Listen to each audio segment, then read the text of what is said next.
Ladies and gentlemen, boys and girls, children of all fucking ages, welcome to the Under the Ring fucking podcast, you sexy bitches. Woo! That's how we feeling tonight. That's how Kenny's feeling tonight. That's how we feeling tonight. That's how we feeling tonight. God damn it. That's how Kenny is feeling. Yeah, Kenny's feeling just that Dulce got you loose, huh? Right. You say get you loose.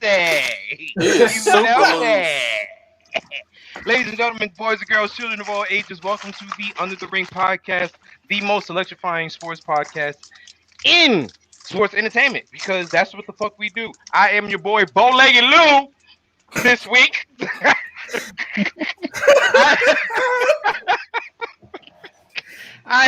Every fucking week I'm gonna come up with something different just to see what the fuck reaction I get. This week I'm fucking Bow-Legged Lou. Ladies and gentlemen, first of all, I am not bow-legged. Just to let y'all know that shit first and foremost. I am not bow-legged at all, but this is what my name is gonna be this week.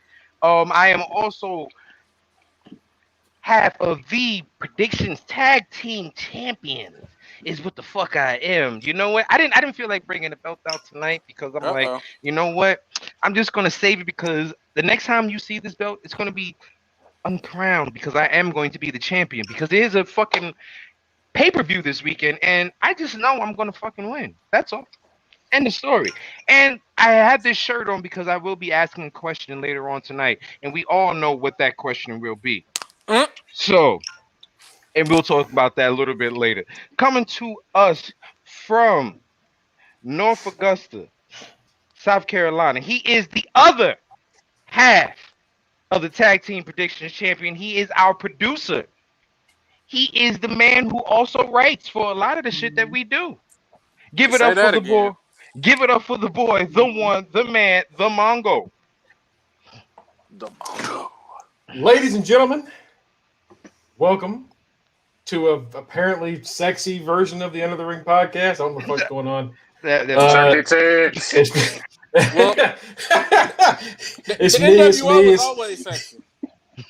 me, it's the GREG, and apparently I'm now Turkey Tits. Thank you, Conrad Thompson and MJF, for fucking ruining my life. We've got AEW Revolution coming up this Sunday. We've also got a lot of shit to be mad about apparently from last night. But we'll get to it. Sorry to bring the mood down, but right, that one was crazy. That is going to be most of the show. That's going to be a good 80% of the fucking show. The rant that's going to go on about that. Coming to us from down in Macon, Georgia. Give it up for our boy, the Otis, the Luchasaurus, our boy Justin. Give it up for him. What's up, guys? What's up? I always look forward to talking some wrestling with you boys. Excited to talk about a lot tonight. We got a lot of news. We got a lot of bullshit that happened last night, and we've got predictions. I'm trying to get my first championship, so I'm excited. Yep, that ain't gonna happen. Just don't worry about that. That ain't gonna happen. Settle down, Bow-Legged Lou. That ain't gonna happen. That ain't gonna happen. God don't worry about damn. that. Don't even worry about it.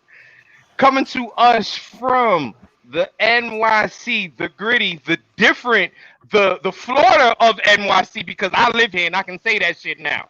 The Bronx is the Florida of NYC, folks. Damn. If you don't know, anything crazy that goes on in Florida can happen in the fucking Bronx. And the reason I'm saying that is because there was a fucking rooster in front of my house for 4 fucking days.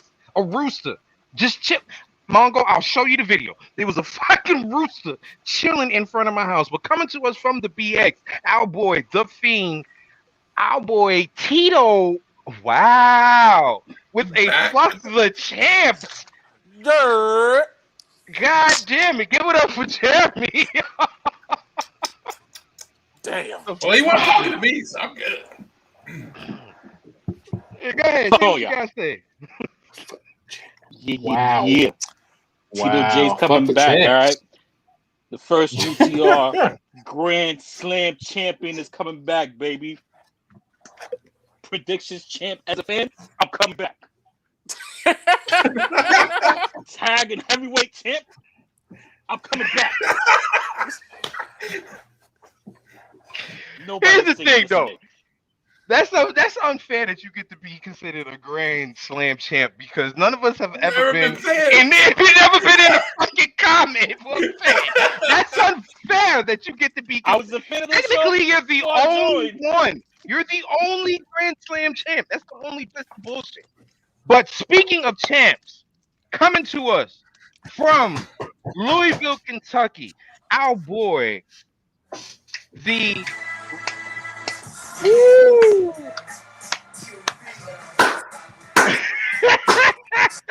our boy, the reigning undisputed predictions champion. Yeah, the real champ. Ooh, Matty Bishop. Say what's up to the folks. What is up, good people? I'm ready to talk some wrestling. I'm ready to defend this championship, hopefully at Evolution. So let's get into it.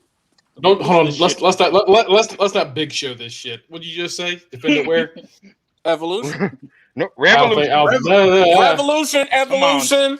It's all mystery. Hey, everybody love everybody, damn it.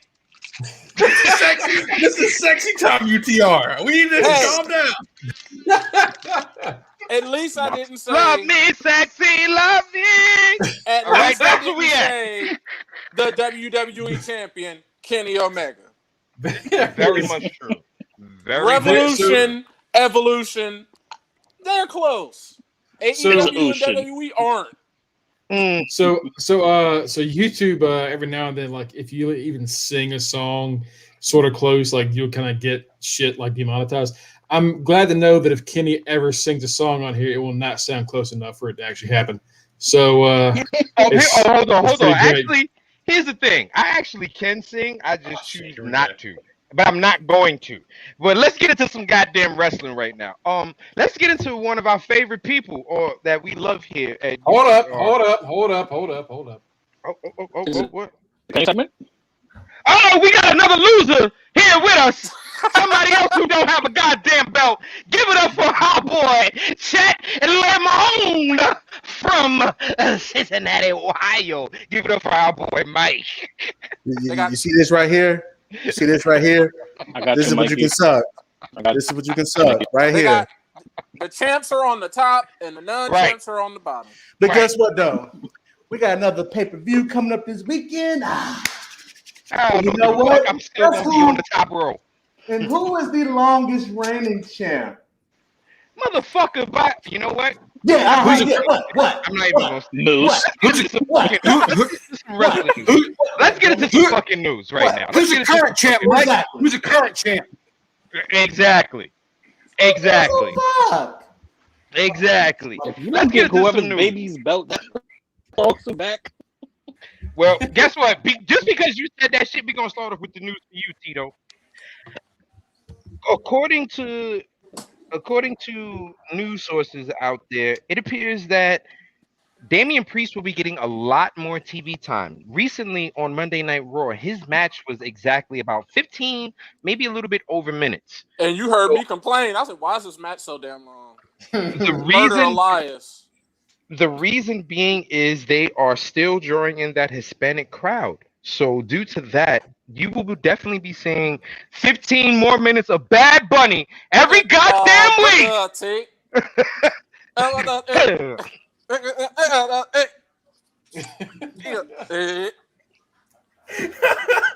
You goddamn right, Bad Bunny, Tito.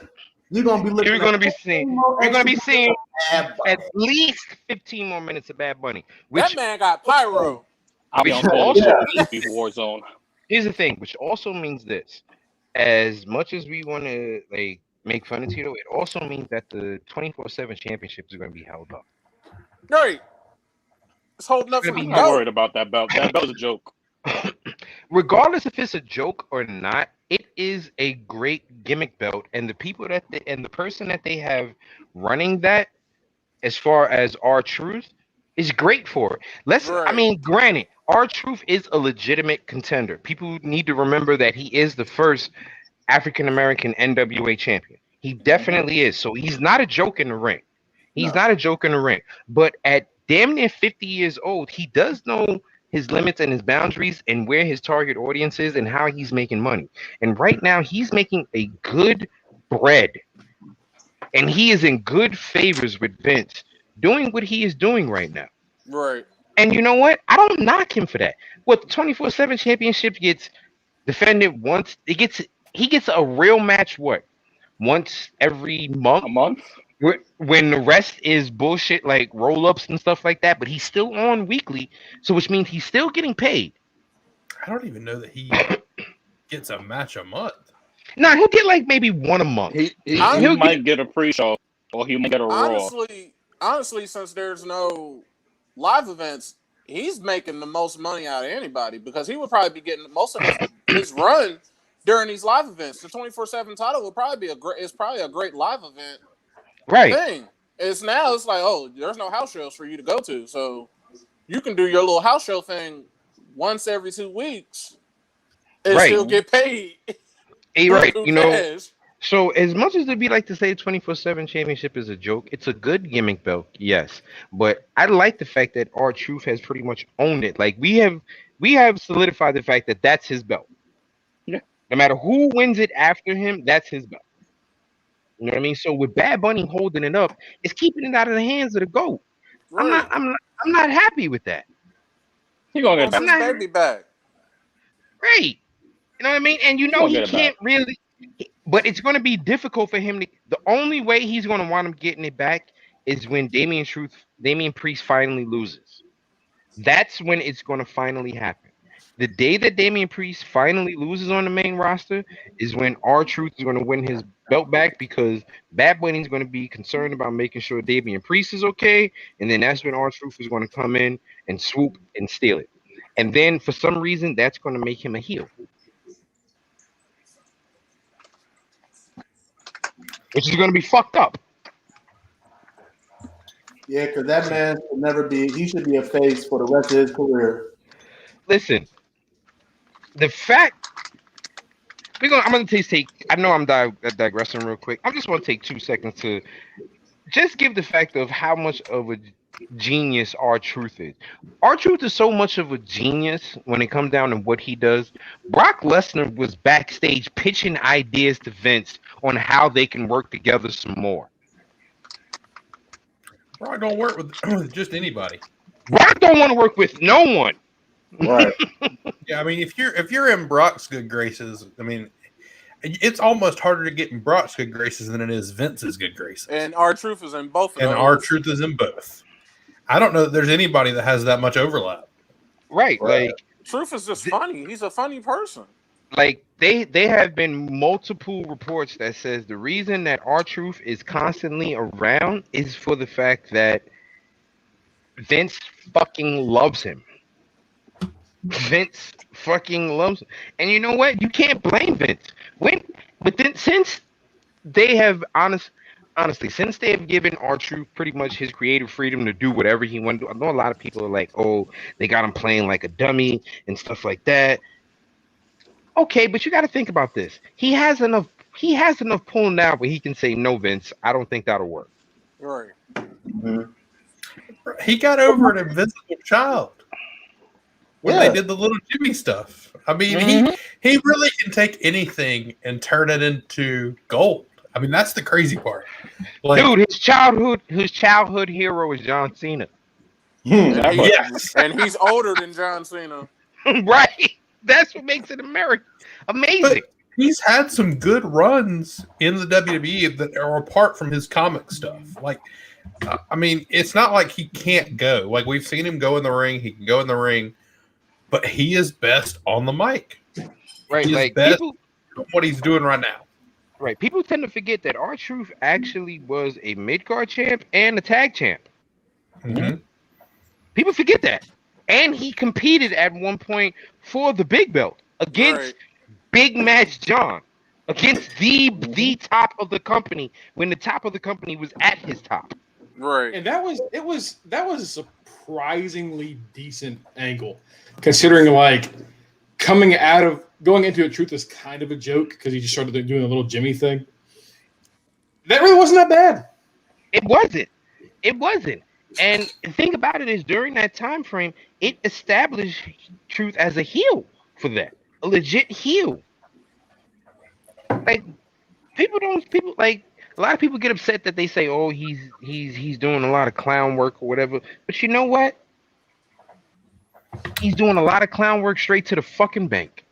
He was getting that push right after Little Jimmy, and he got popped on the wellness policy, right? Is that what stopped? That what stopped that push? Yeah, pretty much. But then after that, he joined up with Miz. They had the Awesome Truth.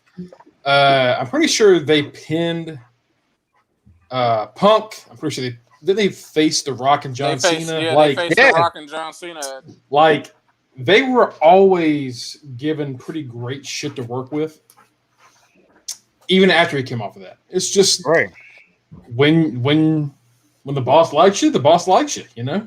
Like too quick. We ain't gonna skip past that. Matt, you gonna tell us what you sipping on? You think I ain't see that just real quick? What's that you sipping on there, brother? It's white wine. Oh, let's sponsor somebody. Let's get some sponsors. Oh, what's the name? Let's see. Let's get some sponsors. This right here, folks, if you haven't known by now, I am the resident hood. I got the Douce. Right now. Fate. Reese's. Let's get some sponsors. It is Fate by Wine Society. Sponsored Wine Society. Gatorade. Gatorade. Everybody needs some Gatorade after some long drinking of some Miller Highlights. Wine Society, some Douce. It came in a can, but it says on the back of the can, 1 can equals 4 glasses. Oh. It's 13%. Oh. Matt tried to get lit. Got some Matt trying. Oh yeah, ain't no trying. I have a half day tomorrow. Oh. Got some Menage a Trois, you know what I'm saying? Red blend. Yeah. That's another story for UTR After Dark. I was getting ready to say, but that's another story for UTR After Dark. Yeah. The Matty Stone brand is over here drinking white wine. Ladies and gentlemen, that was just our quick plugs to try to get somebody to fucking sponsor us so we can make some money off of this. We will, like at this point, we are selling ourselves. Yes, we are cheap. Yes. Yes, we have no morals. And if we got everyone, we will do whatever you want us to do. Wait a minute. Within certain amount. Greg, however, will do anything. But right. The rest of us will stay within a certain amount of bounds. I'm not ashamed to sell Blue Chew or get with my dude Frank Thomas. Wait. Whoa.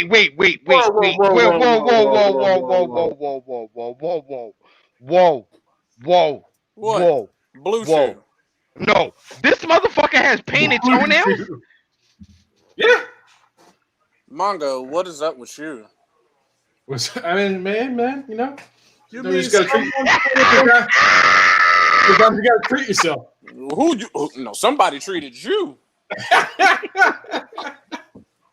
And you still painted them Flintstone feet, Mongo. You know, somewhere in a hole talking about it puts the lotion on. What just happened? Mongo, are you $40 richer? Probably. That's how I got that beer. Yes. You know what? You know what? So Going on. Hold on. Nope. No. You'll love this. Hold on. I did this 2 weeks ago on Saturday, and I got told that I have lunch lady feet. Damn. Yeah, you got lunch lady friends. They started playing Lunch Lady Land. Got done. Man, got lunch lady feet. I got lunch lady feet. No. We're not going to skip the fact that he said he did this 2 weeks ago. Right. Yep. On his own board. That means he's had 2. He's done 2 podcasts. That means you did this on your own. That means that this has been on. I wasn't alone. No. That means this has been on for at least almost half a month now. Right. Yeah. For at least half a month, you've been walking around painting toenails. Yeah. Bad bitch Mongo. I see you. Maybe that's how he won the belt. I'm sorry I brought that up. That's my fault. I mean, I got the toenails and then I won a belt, so clearly something works. You know what? You got a tag belt. You didn't get the belt. Hey, man, it's a belt. It's a belt. I did nothing, and I got the belt. You know what, Mongo? What am I going to have to do to get the main belt? It's going to be fucking terrifying. Next in wrestling news. Yeah. Next in wrestling news. Yeah. Last night, Coda defended both championships for the absolute last time. The next time you will see those belts, it will be officially unified into one world championship. So pretty much New Japan just said, fuck you, Shinsuke. Yeah. Because let's be realistic. They got rid of the most beautiful fucking belt in wrestling. Let's be realistic. That belt was fucking gorgeous, and Nakamura made that belt for what it is. After all the work and pride that he did to make, I'm not going to front. At one point, I thought that was the world title. It was more prestigious than their world title. That was the most prestigious belt they had. I think. That's the problem. Is like, I love those two belts. That's why I'm so mad that our boy lost, because he wanted to keep it separate belts. So the next time we see those two championship belts, they will be Dragon Ball Z infused into one championship. It'll be another pretty looking belt. Yeah, they're supposedly coming out with a belt. Dude, like, what? Just get rid of that fucking U.S. title. It's not. You can't. Great. You can't. Why? Mongo, they have a U.S. show now. You cannot get rid of it. Yeah. They gotta tap into that market. They honestly made that belt.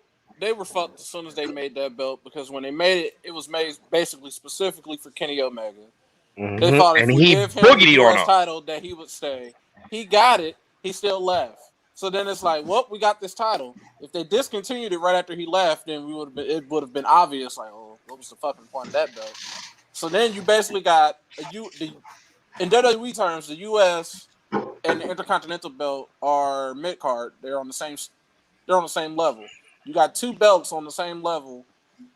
So it's like, we'll just phase this older one out and build the prestige up for the US title, which they could probably do that. Depending on if they get a decent US champion. Mox is cool, but I want someone different. Right. Like Kenta should have won. Right. Kenta should have won the belt. But that's the thing, Margo. Like Matt just said too. It's literally the equivalent of the IC and the US title. And what New Japan did was, instead of fusing the US title like how WWE would, because it's not a real title to them, they fused the IC title, which is absolutely ridiculous. It's absolutely ridiculous. But and on top of that, I look back at this because I see everybody, like, people are pissed. Like, how can you get rid of that? Remember, like, this is 2021. Just like 18 years ago, WWE did the same thing where we had the Undisputed Championship, and then randomly they had Undertaker fighting everybody in these unification matches. You had RVD fight Triple H in a World Heavyweight title, Intercontinental title unification match. Like, they just phased out the IC title and they phased out the Hardcore title. They phased out all these titles, and then for like 2 years, all you had was the Undisputed Championship.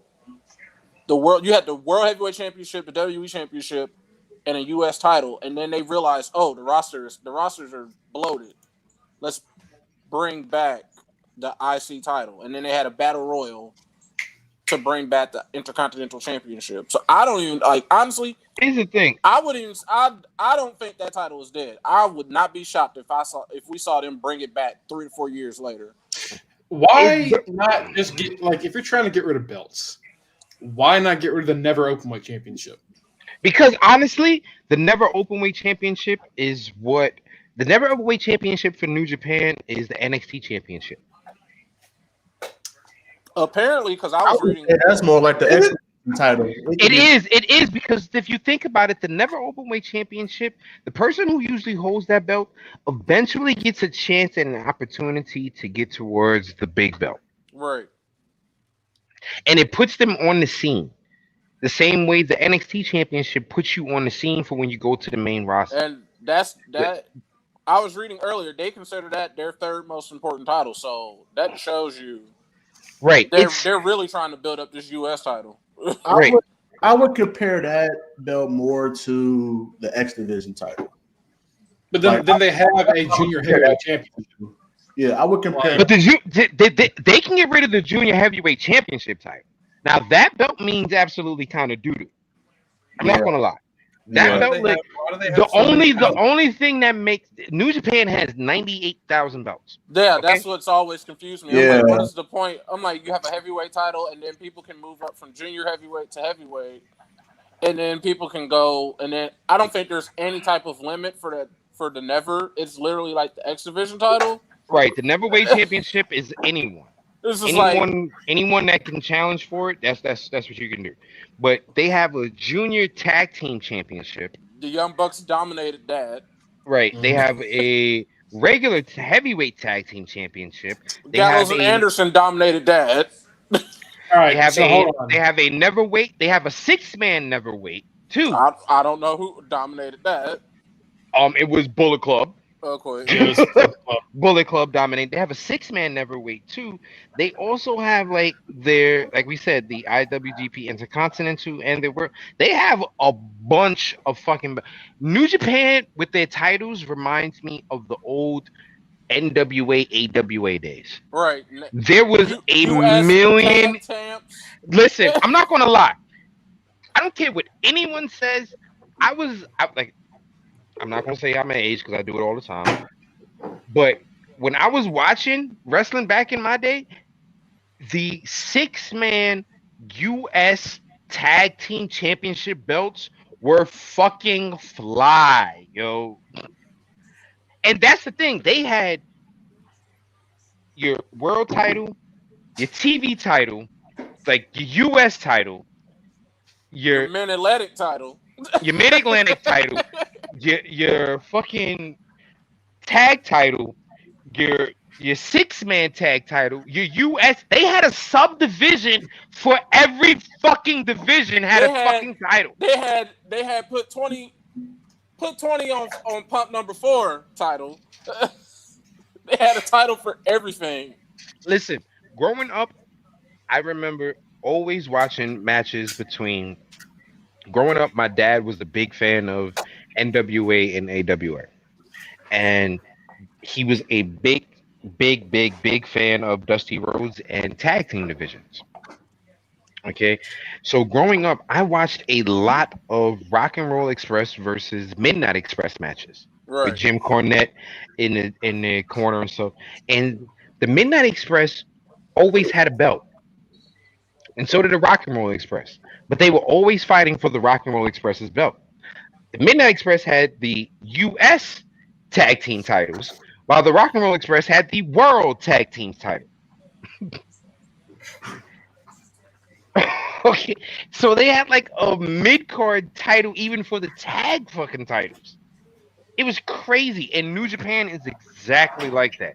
They have 1,000,001 goddamn belts, and it's like, all right, some of these motherfuckers can be melted together, and some of them, you like you said, the Neverweight Championship honestly is their next step. I think that's like their NXT belt. It's the belt you get before you get to the main roster, before people really fucking start noticing you. Right. Don't they have a cruiserweight belt too? Yeah, Finn had that. Finn was like junior heavyweight champ. The junior heavyweight championship. Yeah. So the thing about that is they at least they promote the shit out of that division. Like the junior, the best of the super junior. There you go. Yep, bro. The reason that I said the never open weight is because originally it was a belt for like the young up and comers. Right. It's not that anymore. Now it's more for known for the fucking strong bruisers. style. I'm about to say the bruisers of fucking New Japan. Yeah, Goto, Suzuki. Right now, Hiroshi Tanahashi has it. I wouldn't call him a bruiser. I feel like that's just kind of shit. I sneezed so hard my contact moved. No, damn. That's what happens. That's how you know he's old. Right. Strong style. A lot of folks over there do that strong style shit. I don't know why you need a belt specifically for it. If you're gonna get rid of one, I think that's the one. Nah, I don't think that's the one. I wouldn't be shocked if they end up getting rid of another belt in a few more years, and then the IC title ends up making a reappearance.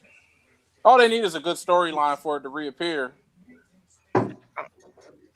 Here's the thing: you can't get rid of the Super Junior Heavyweight Championship because of the whole tournament and cup that they have. Mm-hmm. Yeah. So you can't get rid of that. But I feel like the Super Junior Heavyweights, that's their limit. That's their plateau. Like, boom. They barely break out. Right. That's their plateau. So the Neverweight division is the go everywhere.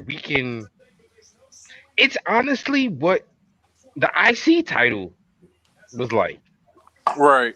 Or like how my boy Chet Lemon said, it's the X Division Championship. Like for everybody. It's for everybody. And it kind of catapults them into a main scene because once that person has that belt, they literally get a shot at some point.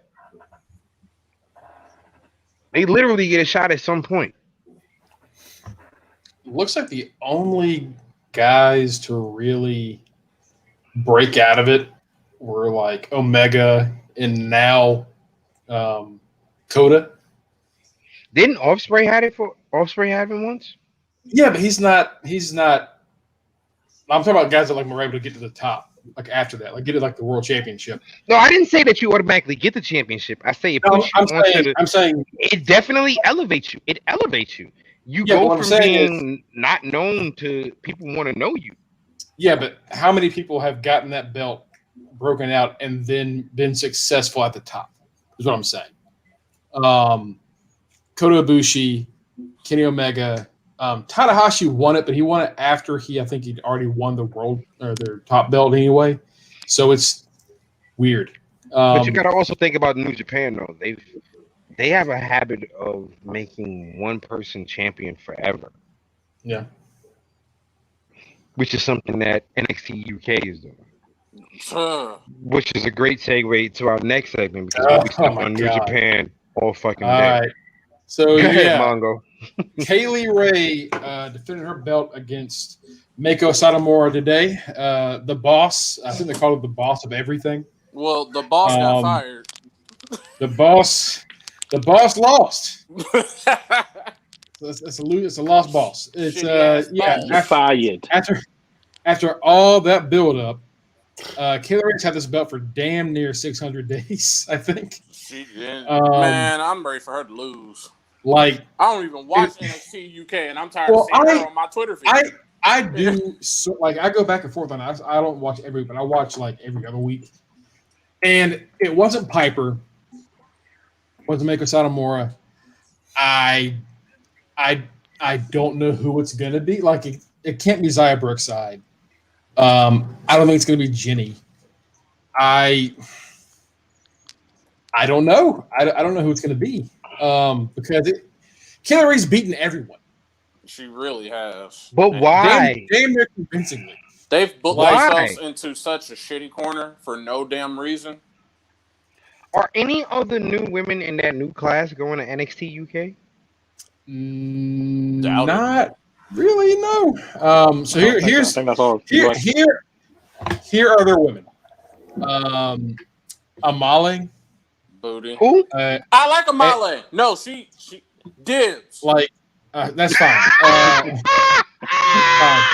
I follow her on Twitter. Dibs. So, my man said, I like Amale. Dibs. We have the whole production. She's like, hold up before we go any further. That shit is mine. Yo. I thought he said she was booty, but I don't think that's what he was trying to say. No, because I was expecting him. I was thinking of her, and then I was like, booty. I was like, he's gonna mention somebody garbage, and then he said Amale. I was like, wait, I'm going take fucking the booty back.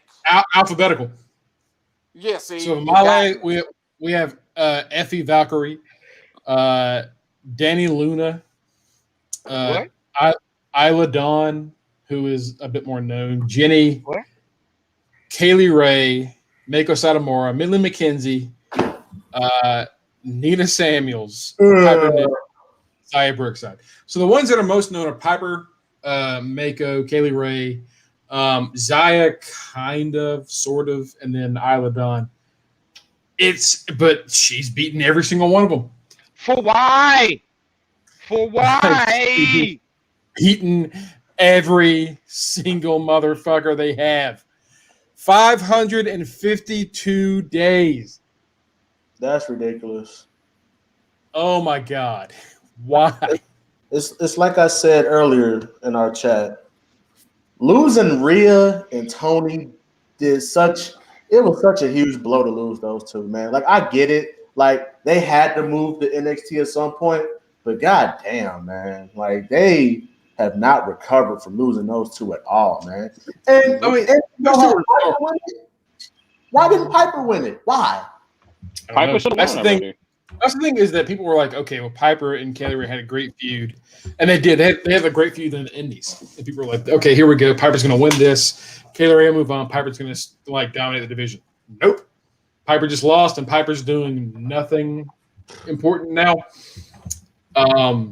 Rhea, just having Rhea and Tony win it back to back. There were two certified, holy shit, they're stars. They have everything. They check every box. And they didn't build anyone up after that. Nope. It was just, we'll see. Like Tony, I think Kaylee Ray was like either her first. Tony was Kaylee Ray's first or second feud. Right. Like she came in quickly and won the belt. And then she just had it ever since.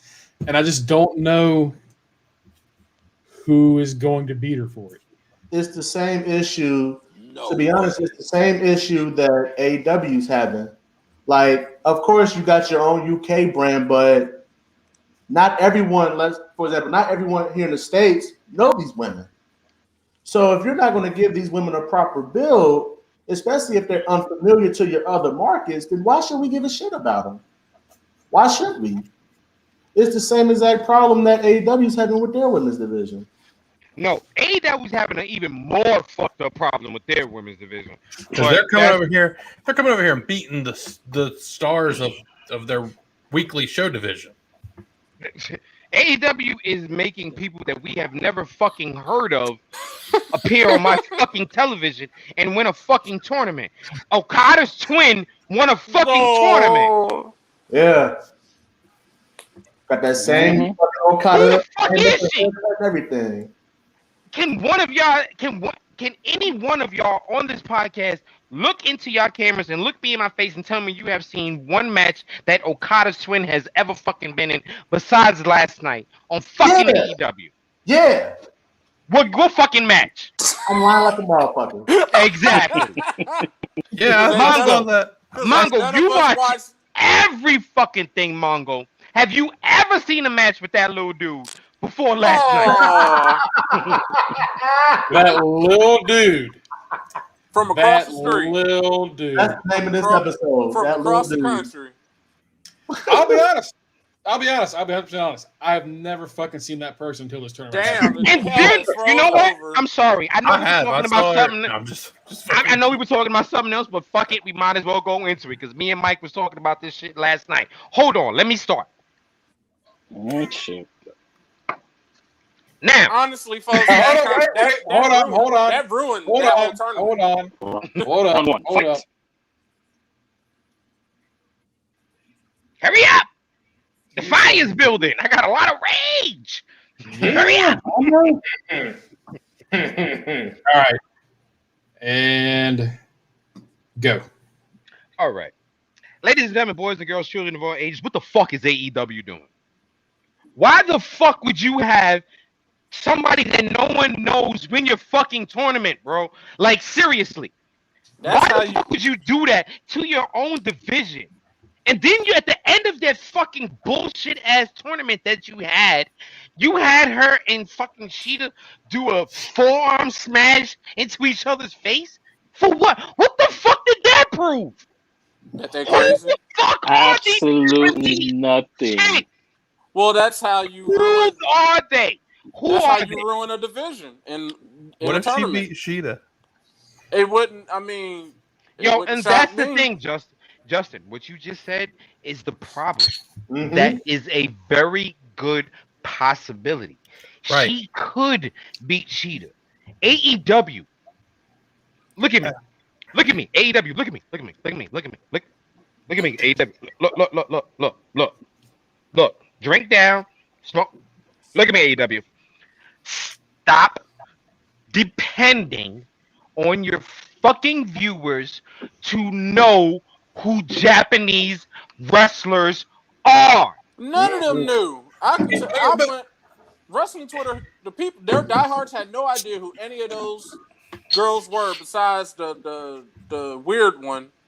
Yeah, the only one anyone knew was the pee poo poo girl. Yeah, that's the only one they all knew. And so as she lost, the only reason they knew it was because of that. Pee pee and poo poo. It was because of pee pee and poo poo. That's the only reason we knew who pee pee and poo poo was, because of pee pee and poo poo. Why do you? They do that a lot, though. Like, they did that. We talked about this last week, or we might have been talking about it in the chat. Me and you talked about this in the resolution chat or something, or one of our chat. I don't know. We got too many. we talked about the fact that AEW, when they debut people, they depend on you to know who they are. They did this with Butcher and Blade and Bunny. Right. They were like, "Oh my God, there's Butcher, there's Blade, there's Bunny.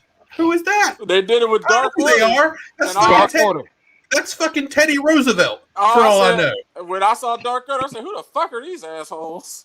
Right, and they ruined. Matt was at the event. Matt was at the event and was like, "Everybody in the crowd, quiet. We don't know who they are." I was like, "What they saying on TV?" Because I don't know who these people are. I think that's what I wrote. I wrote back. I said, "Matt, that's Evil Card Game." And who the fuck are these people? That's Evil Card Game and Stu. All of us in the crowd. Who they? Y'all know who they are? I don't know who they are. And that's the problem. Like, I don't know who, like, a quarter of their roster is, and then I've given up on them before I get a chance to really watch them. I don't care about them. And I think AEW gives up on them, too. Because then the crowd doesn't react. I mean, look how quickly they got rid of Bunny, like, with Butcher and Blade. They took her away, like, 2 weeks later. I just don't, because nobody knew who they were. I just don't see the point of having, like, your big monster heel in Nyla Rose destroying everybody on the American bracket and then losing to a no-name. Like, that's just further. Here's the thing. And it's just the way she lost, too. Right. They could have made that other girl they could have made the other girl a star for the future with the brand without having Nyla lose. Right, like Nyla didn't need to be in the final. Here's the thing. Even if you wanted Nyla to lose, the way you should have had this tournament, I said it last night. This tournament should have not been just within a 2-week span. This should have been within months. This shit should have started months ago.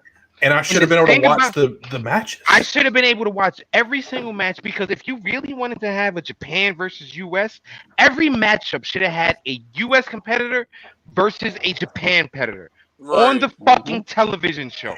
So that way, when they got to the finals, if it was a Japan competitor or whatever, we would know who the fuck they are, because we have at least watched some matches from them.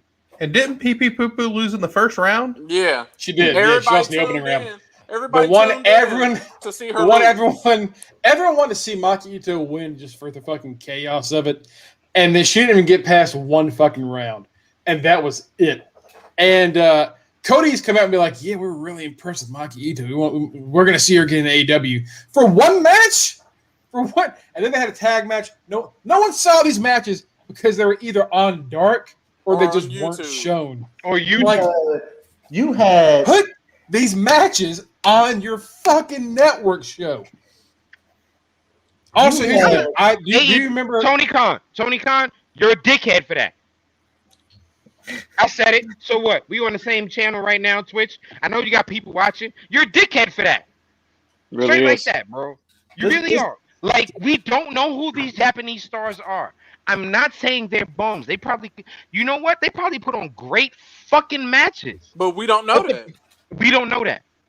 How do you expect me to get excited about Okada's little twin sister trying to be? I'm sure her and Cheetah are going to put on a great match. Like, I have no doubt. Like, I don't know, little man. But unfortunately, who gives a fuck about it? I don't know who the person is. Like, that's what I'm saying. Like, I'm sure they will put on a phenomenal match, but I'm not going to be invested. I'm going to go to the bathroom during that match because I don't care. Here's the deal. AW, you made me finish my fucking drink already. And y'all saw how much it was when I was swirling it around. God damn it. Here's the deal. Just a few weeks ago, you had a match of the year contender. Brent Baker versus Thunder Rosa. Mm-hmm.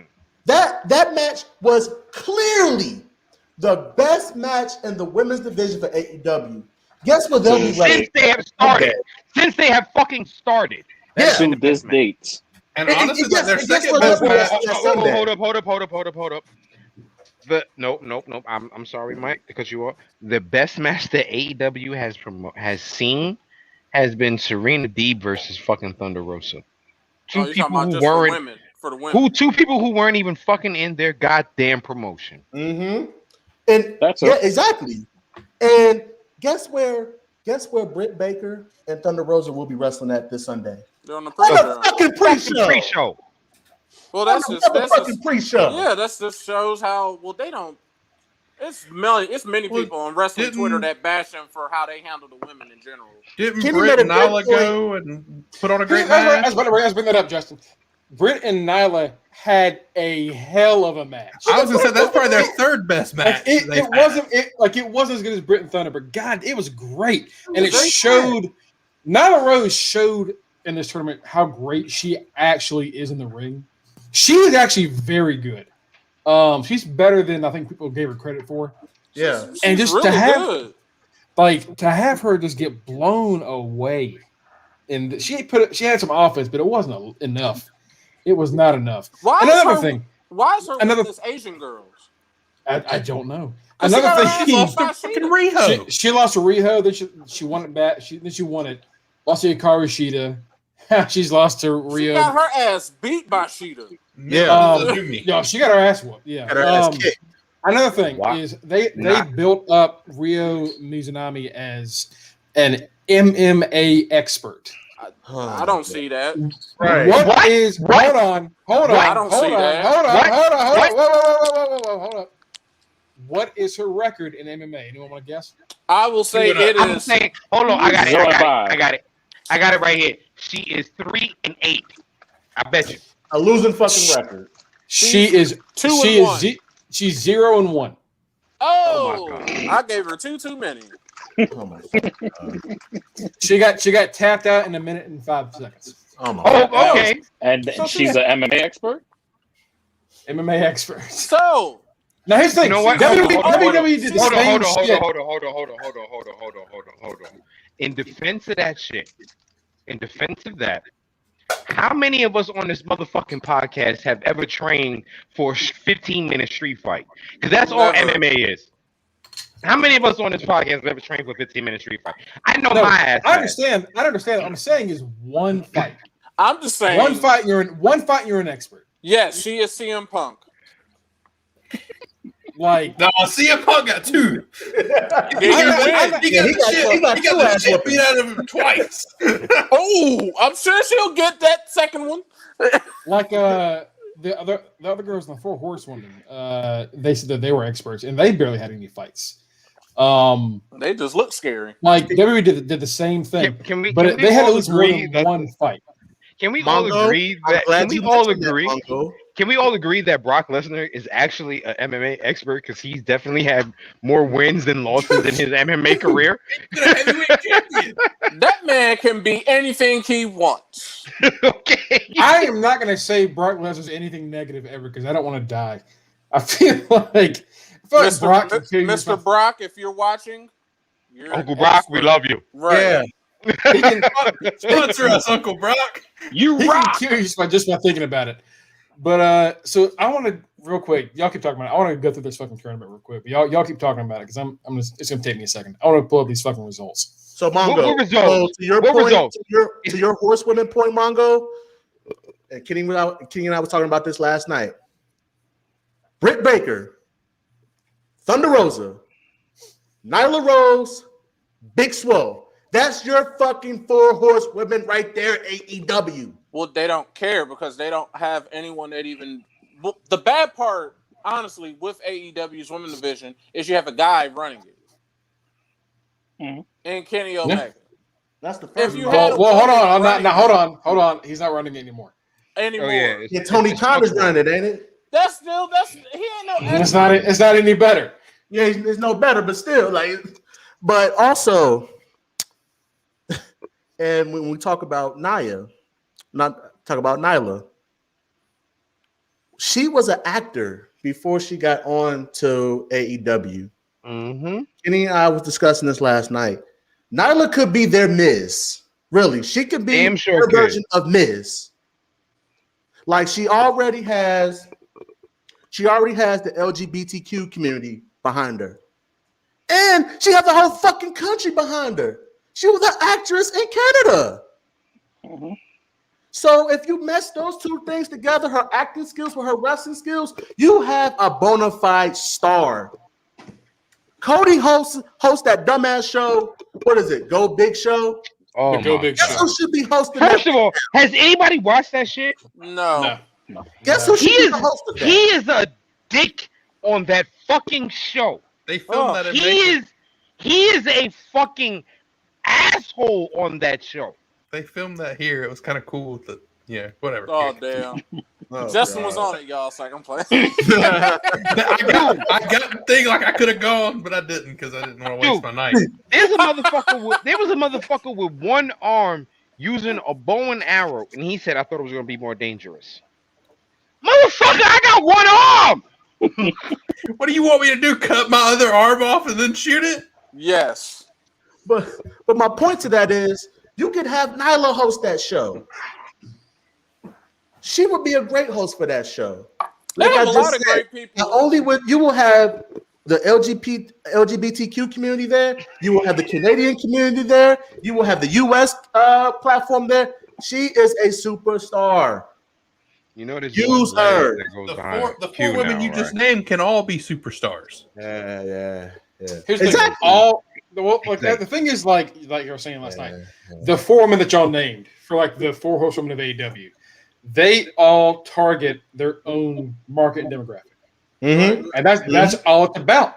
It's about bringing in the different fan bases, and you've got 4 unique ones right there that they can bring in and help bring in the new fan base. But instead, you keep focusing on Japanese wrestlers that no one has fucking heard of. And like we talked about last night, Tony Khan, if you really wanted to pour into that Japanese market as far as like Stardom or like, the women's division, just make that AEW women's title the IWGP women's title. Just do that. You had Rio as your champ, your first champ. You had Nyla, then you had Shida. Now Nyla had one defense. Now you're about to have old buddy win it. Now you're about to have Okada's old buddy. She probably gonna win. Little dude. That is the southern version of I don't know who the fuck that is. You know that's old buddy. That's old buddy. Up here we say little man. Hey, little man. That's old buddy. That's the little man right there. Well, old buddy's about to win it on Sunday. I doubt it. All that's gonna happen with this, she's probably gonna lose, and it's gonna be another pointless tournament where the winner doesn't mean anything to win. That's the other thing too. All the women's tournaments become pointless. All their tournaments become. What was the one they do for the ring, where MJF get? The ring do? The battle royal. Then they have a match. At least the first time was. The first time him and Hangman, I think, finished first and second, and then they had a match to see who won the ring. The next time he wrestled against somebody else, and Wardlow came in. The Dynamite Diamond Ring is super fucking pointless. Cassidy. Who won the? Is it Orange Cassidy? No, MJF won back to back. He went back. He's back to back. Yeah, he beat Orange Cassidy the second time. Why? What the fuck is the point of the ring? There is no point. It doesn't do anything. It's just a ring. Right. That's the other thing. Like, if the ring meant something, like, oh, you get a future, TNT title shot, or you get a future World Heavyweight title shot, or AEW title shot, it would make sense. But the ring just doesn't do anything. It's just for him to wear around. Like, that is as useful. That is as useful as the Andre the Giant Memorial Battle Royal. That means fucking nothing. It means nothing. I mean, I don't get why he walks around with this ring on. That means nothing. And it's only relevant for the time that they're fighting for, and for a few weeks after he wins, and then after that, it's pointless. And then he'll randomly pull it out in the middle of like a match, like 6 months down the road. Wardlow tosses it into him. He catches it, puts it on, and punches him. And then everybody's like, "What the fuck?" He just hit. Oh, it's that ring that he won 6 months ago that they forgot about. Yeah, it's like, it's the damn Dynamite ring, and you're like, the what? What the that thing? Yeah. Oh, then every time it just. I mean, so none of their tournaments or whatever has really mattered. And while we're on it, what's this Face the Revolution thing? Like, I know there's going to be you get something out of it. It's a ladder match where you get a shot. Do you get a shot at anything? You get a shot at the title. At the TNT title. It's basically Money in the Bank without the Money in the Bank. You're just fighting for a shot at the title. You're fighting to become the new Kenta. And then you leave out the best first person for the ladder match in Rey Fenix. He just got added to the he just got added to the Casino Battle Royal with Pac. Why would you ever have a point where you're all right? We're either gonna have Lance Archer or Phoenix in this match. Why would you never have both? Why would you ever choose to not have both of them in that match? That's what I was listening to Dave Meltzer the other day. He said that exact thing, Greg. He said, could they not have just like counted them both out and said, all right, you both get in, like do whatever you have to do to get them in. But the thing is, they backed themselves into that corner because they said at the beginning that if they go the time limit, they get counted out or there's a DQ, neither of them get in the match. So one of them had to win. Dude, Max Caster is in this match. Right. Who the fuck is Max Caster? What was that? Ass. That's who it is. Straight up. Rey Fenix not being in your ladder match is the most bullshit thing I've ever heard of in my life. It is Cody Rhodes, Scorpio Sky, who, as great as Scorpio Sky is, we don't fucking ever see him. He's been injured. Penta's there.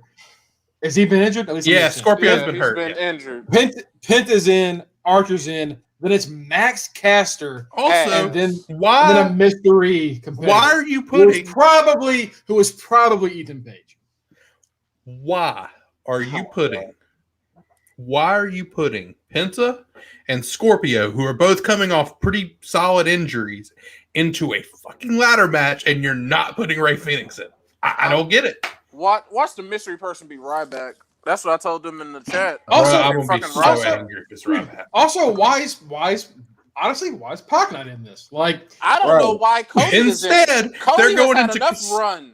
The Casino Battle Royal tag team match that I still don't even know what that means or what it's for. Do they get a tag title shot? You get a tag. Hold on. Let's. I know we're going to talk about this later, but I really want to talk about this.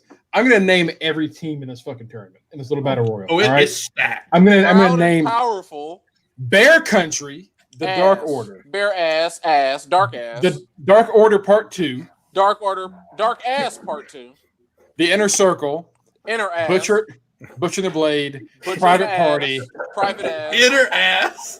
Top Flight. Inner ass got me. Stop. Inner ass got me. I can't. Death Triangle. Death Ass. Death Ass. Varsity Blonde. Ass Blonde Ass.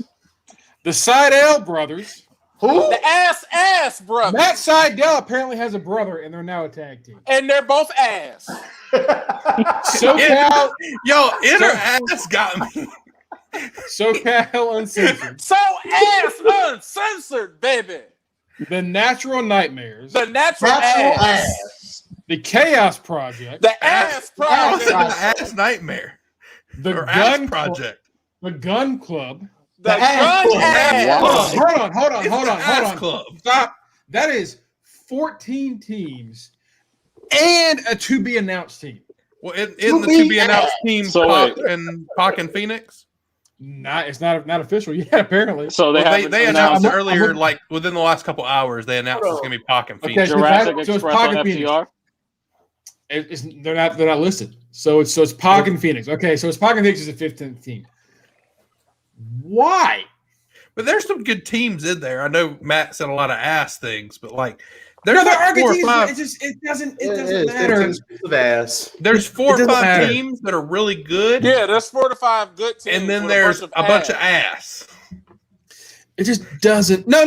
Death Triangle is Pac and Phoenix. So there's still to be announced. There's still a mystery team left. Oh my fucking. Oh, okay. Well, that can be the bonus.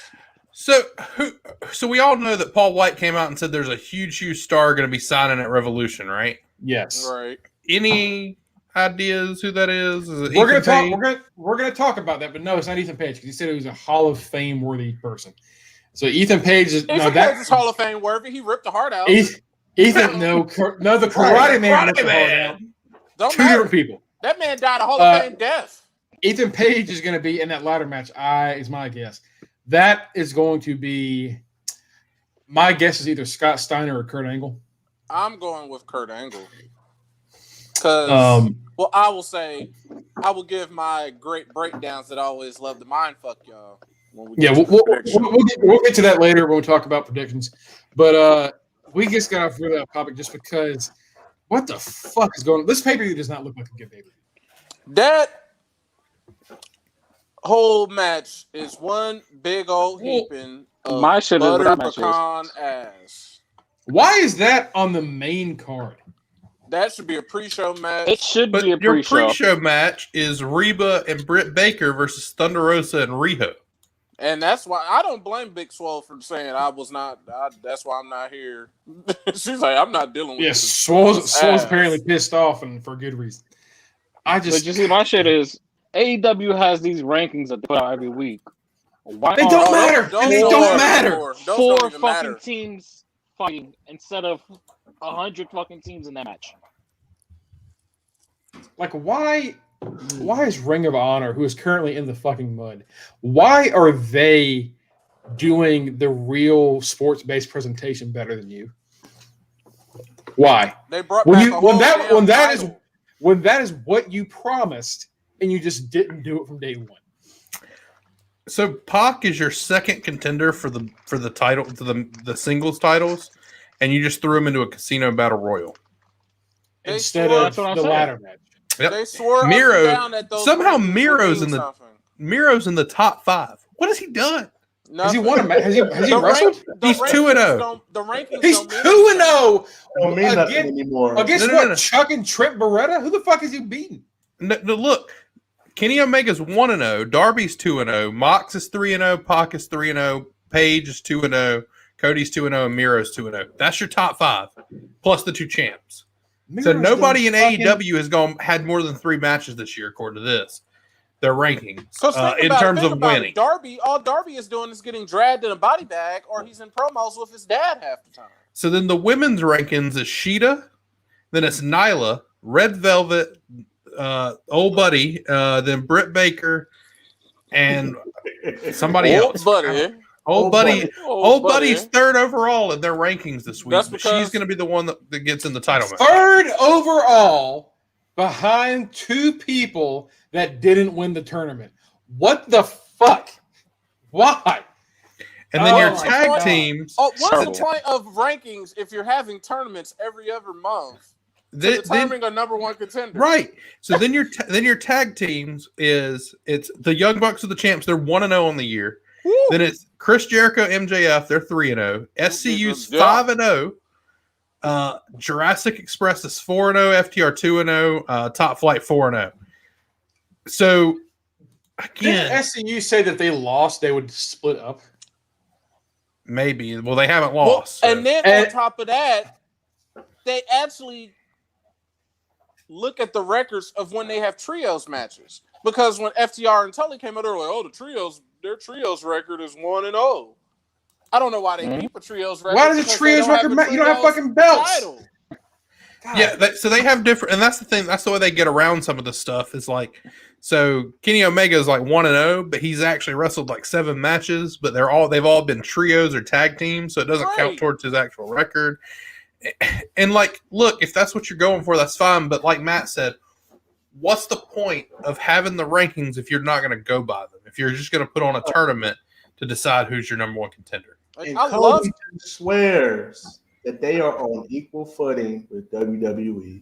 Well, he knows they're not, but he's just so. I mean, you got to say it, but he knows they're not. Like when I brought that up the other day, but they said, "Well, how do you feel about NXT moving to Tuesday nights?"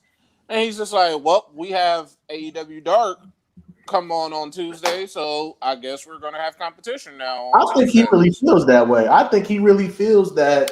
I hope not. I hope that's just him talking as a promoter. Like I hope he doesn't actually believe that. He is a promoter. He is so far up his own ass. I think he feels that way. I fucking. I mean, I feel like I just look at it as him. I mean, if I had a product and WWE is moving to the night that I come on, okay, well, looks like I got more competition on this night now. But in reality, his competition was already Impact. Right. If that's the case. Like, I already had competition, but they're not your competition because you're working with them. Right. That's the only reason. He can't say Impact is his competition. They're working together. It's just it's a 2-on-1 match now instead of them just being alone on that night. Hey, Cody, sometimes it is best to say nothing. Like, when it's all said and done, the premise of AEW was to not be like WWE. And time again, you have made WWE-like shit decisions. Like, don't even mention, okay, yeah, you say, well, we got competition now on Tuesdays. Look here, bro. WWE has been at this for what, 50 years? They've been a global brand for what, 50 fucking years? You're not even 2 yet. You're still a baby in this business. So as far as I'm concerned, you can't even hold their jock strap. Instead of talking, get your fucking shit together in your promotion. Get it together. Sometimes the most dangerous weapon is a microphone or a tweet or whatever. Shut the fuck up. Look at the issues that you are having with your company. Because we're over an hour in here, and we spent the last damn near half of that ranting about your fuck ups. Focus on your fuck ups, fix those issues, and then maybe we can say, well, maybe they're not like WWE. And I'm a big AEW supporter and fan. I want them to do well. Like and I think that's why I'm so upset with it, is because I want them to be the alternative. I want them to be that secondary thing that I can go to when WWE's pissed me off. But right now I can't, because they're just WWE light. Like when we were watching Dynamite last night, I was thinking, oh my God, this shit. Like, if you take away the shit with Shaq, the rest of that show was garbage. Like, that show did not get me excited for this pay-per-view. Doesn't that sound familiar? You have to be able to make sure that, yes, you got your diehard fans, but you have to keep people like me invested. I want you to succeed, AEW. I want you to succeed because I am a pro wrestling fan at the end of the day. I want you to succeed. I want you to take this company to greater lengths. But sometimes you just need to shut the fuck up and clean up your mistakes. Because right now, I'm impressed, bro. I'm not impressed. I'm going to watch this pay-per-view, but my expectations are this much. this much. I never go into AEW pay-per-views just from the time. I mean, you're talking to the person who I went to a pay-per-view not knowing what the hell was going to happen and spent. Well, I didn't spend money, but still, I went there just blind. I went there blindly, just like, oh, I'm here, just to say I was at the first AEW pay-per-view. And my expectations are I always keep them low because I know they're starting out.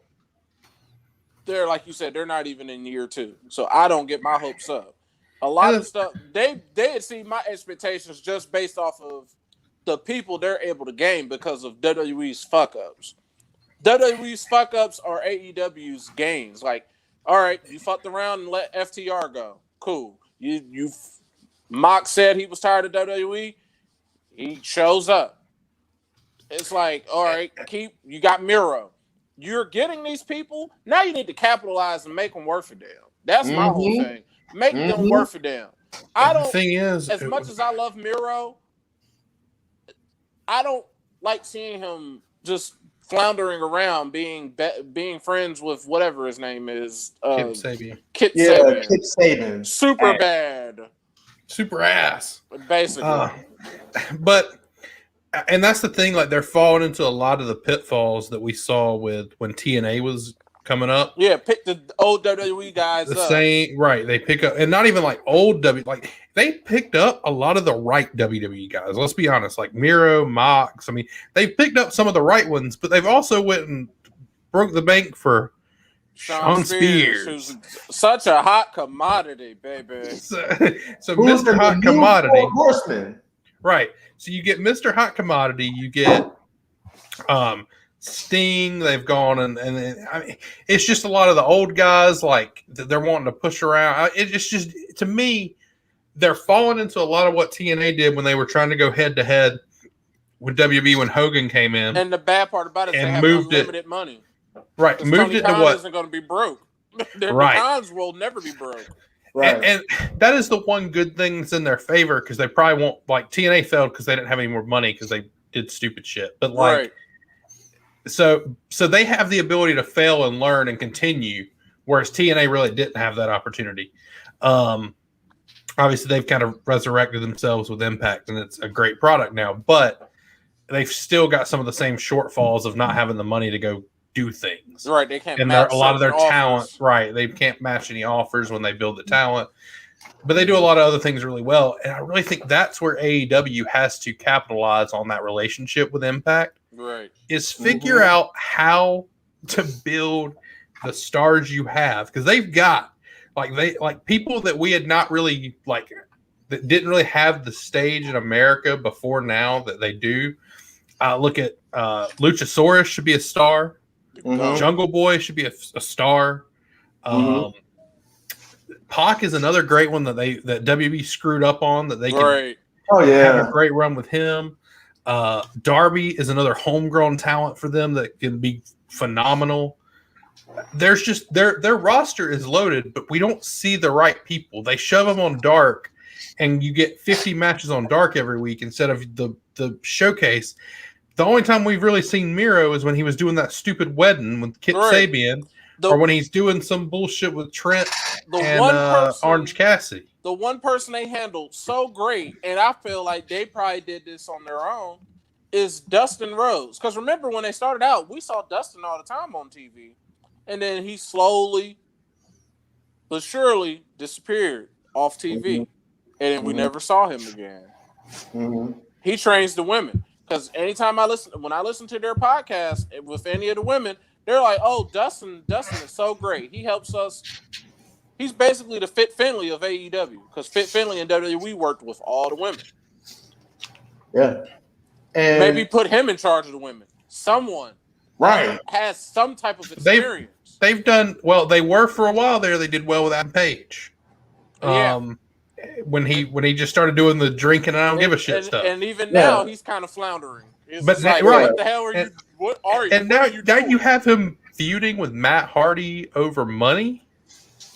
It's like I said, Hangman should have been in Sean Spears' position right now. You put Hangman with FTR, boom. You got a legit singles guy who can go after that AEW title, and you got FT after the tag title. Boom. That's your new horseman right there. Bring And out Cody. About what you said, Justin, I want to piggyback off what you said with Impact. Impact has the best women's division in all of wrestling. You have this relationship with them, Tony. What the fuck are you doing? Why not have Impact help you with your women's division? Well, I feel like it's gonna happen, but they're just slow burning it for now. Because I really feel like at some point in time, Fire and Flavor, they're gonna lose those tag titles to someone in AEW. It's gonna be Britt Baker because they were saying, oh, we got this relationship. The women were going back and forth with each other from both companies. And Big Swole was like, I'll find somebody. I'll find someone to team up to take these titles from you. So I feel like they're just they're letting it die down for a little bit because we had Kenny Omega and all them fight each other. Then you had Private Party and the Good Brothers fight each other. At some point, we're either going to have a TNT, we're going to have Darby fight somebody from the other side, or the women's tag champs are going to fight somebody from the other side. That's the only two divisions that haven't had that crossover yet. Right. I feel like, and I know Tessa coming. I feel like don't you fucking what? You said Tessa. With Tessa coming. The girl that loves to say the N-word. Oh God. Get ready. She's gonna come at some point. Yeah. And the bad part about Tessa, AEW soon. They didn't know. You know what? I wouldn't be shocked because Red Velvet on their podcast was saying she would love to face Tessa. She was like, I know she's controversial right now. I was like, yes, she is. Don't you put that evil on us? Don't bring the Crimson Chin here. Someone is getting tested. It's either going to be Impact or not Impact. It's going to be the AEW or WWE. It's going to be one of those two companies. You know where she's going to end up going? Bring them on. NWA, because they ain't got nobody. That's also possible. Yeah, that's possible. Power starts back this month. It does start back. Yeah. Hopefully we'll get like a nice little tribute for question mark. And I really feel like she would just love to put a white right in front of that Power. All right. Let's move on real quick. We got a bit more news to talk about. Kayla Braxton made a big announcement yesterday on Twitter. Revealing that she is bisexual. Shortly afterwards, she deleted her Twitter account. No one knows why. I can only assume it's because there are shitty comments about it because people are assholes. She has said before that she will deactivate it from time to time because people are just mean. People suck. But her statement is as follows: my whole life I've had to choose. Are you black? Are you white? Which bubble do you fill in the SATs? I always fill in other because nothing applied to me. Tonight I choose to be over having to choose. Hello world, I'm Kayla. Oh, and yeah, I'm bi. She also shared the official bi flag below that. So okay, congratulations to Kayla, man. Okay, you know what? Kayla. Congratulations to Kayla, because you know what? It's gonna come. It's a point in time where we all have to just live in our truth. And I am so glad that she has found the comfort to reveal that and to be comfortable with herself being bisexual and to reveal that to the public because she didn't have to. She did not owe us that. Sure. For the people who want to get on her Twitter and be mean on Instagram, fuck off. Fuck y'all. Just because you're not comfortable in your skin, that doesn't mean you have to tear somebody else down. Fuck you. So Kayla, kudos, baby. Kudos. That's fucking awesome. Cheers to that. Yeah, it's it's always great to see when people are able to they feel comfortable enough to come out and be who they are. Again, it's like it's never everybody's business. No one ever has to do it, but when someone does and kind of gives those that are kind of struggling with their identity someone to look at and kind of be like, if they can do it, so can I. It's always good. Mm-hmm. It always kind of helps make the world a bit better. Mm-hmm. Giving more role models to people is always a good thing. Yeah. So yeah, congratulations, Kayla. It's a pretty pretty damn cool thing to do. We also have some news on the original scrap plans for the women's title at Mania, the Raw title. Lacey Evans was supposed to win the match at Chamber and carry it not only to Mania, but maybe even through Mania. That's why I kicked her up. Damn you, sperm! She was going to win it. Call me daddy. She was going to win it and carry it through Mania. Oh, call me daddy, Matt. NWO. Stupid. Damn. My boy Ric Flair took one for the team. Working for Team SmackDown. Call me That's daddy. some bullshit. Oh, Space Mountain still works, huh? Space Mountain, good lord. Too sweet, brother. We got. I'm about to find her husband and kick him in the dick. You cost us points. You won't be having no more than babies. I believe we have a term for that on this Under the Ring It's podcast. gonna be the last It one. is Brian Myers' time. Dick Kick City. Dick Kick City. We also have a little update on Jimmy Uso. Jey Uso spoke with Sports Kita's Rick Ucchino about what's going on with him in WWE currently, and said that Jimmy Uso could return in the near future. Everybody okay there? What was that? Hello? All right, cool. You good? Okay. Anyway, the only difference as a singles competitor is my brother is not holding the rope. He's not in my corner, you know. But in due time, the Uso Penitentiary will be opening soon. Oh, shit. Oh, yeah.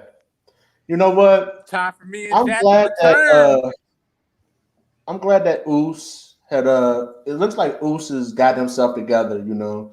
Because, you know, Oos was dealing with some issues, you know, alcohol-related issues and things like that. And it just looks like Oos has cleaned that up. Yeah, looks like So, Time. exactly. So So good for Oos. got a little tidbit of news myself. Ah. You know, Marty had recently started showing up in Japan. And he is now out of those plans. Marty will not be New Japanning like we thought. His appearance on Strong has been scrapped. So we will not be having Marty in New Japan after all. That's a damn shame. What should I have for dinner tonight? Anyway, look, fuck them. Yeah. Fuck him. On an unrelated note, fuck Joey Ryan. Just want to throw that out. Super fuck that guy. We're not gonna talk about what he pulled off this week, but fuck him. May he burn in hell. Go right to hell. Anyway, so that's it for the majority of the news. Wesley broke his hand as well. Wesley did break his hand. I'm sorry. Just one second. What a stupid name. I know we've said it like 1,000 times. I know, but it's the worst name. I know, dude. It's so lazy. Gave us 3 really shitty names back to back to back. Wesley Nash Carter and then LA Knight. Lame ass night.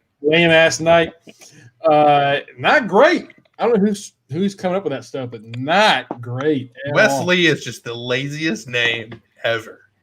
One of the laziest names. But anyway, yeah, he broke his hand, which I mean that sucks for MSK. That'd be like if you work as a wrestler and you're like a postman and your name was Just In. Yeah, super lazy. Just it's In. the worst. God damn it. All right, so that's pretty much it for like the majority of like the important news. So let's do a little bit of recap. Can I one more? I'm sorry, Greg. I promise it's the last one. Go ahead. It's the last one. I promise this is the last one. Go ahead. We did have Big Cass show up at a show this week in Georgia. He did. You're right. Him and Enzo came out. Hernandez was also there. It was at Luke Gallows' promotion right here in Georgia, a couple hours away from me. We've talked about it. It wasn't Impact Plus taping, so don't be surprised. Big Cass show up. Don't be surprised if we see Big Cass or Enzo in Impact. I was thinking both, but yeah. Yeah, like we could end up seeing both of them come in there, and Big Cass looks pretty damn good. Yeah. And look, Enzo can still talk on the mic, whether we like him or not. Yeah, dude, look, Enzo, you can never take away the fact that Enzo is a phenomenal talker. Guy can't wrestle, but it's right. But I think Impact could do something with him and Cass, because they can do something with anybody. But yeah, I mean, they can go rebuild their careers there. And honestly, I wouldn't mind seeing them do some stuff with AEW. Cass can still be Test-like. He can still have it. If things go well, and I hope they do. I hope he's gotten his stuff together. And the thing is, AEW doesn't have a ton of big dudes. Cass would stand out. He could go be their big dude. Well, now they got the Big Show, so he's going to get his ass whipped by Show, and he'll be hanging out with Kip Sabian, and it's just going to be fucking terrible. And all right, so that's the last one. I'm sorry. I'm sorry for holding us up. So Raw happened. Nothing major. Oh wait, hold on. We have a new WWE champion. Yeah, I died. Manny Miz suffered Manny Miz death. Anyone wanna do the Lashley? Bobby Lashley is your new WWE champion. It was well done. Well deserved. And well booked. They booked this perfectly for the last month or so. Building up this. Basically, when Lashley started snapping, when he had the because we thought Riddle was going to win the title from him. We thought Riddle was going to win it clean from Lashley, and then Lashley was going to get shuffled around. Instead, he snapped mid-match, goes crazy, beats the shit out of Riddle. The next week, we get Riddle Lee in their number one contender match. Once again, Lashley comes out, he snaps. Just again, perfect booking all the way up to getting him this title. Right. And it's been fun. And we mentioned it last week. Kenny and I did the transition from Lashley having that mid-card title, because in that triple threat match, yes, he lost, but he didn't take the pin, and he was still protected.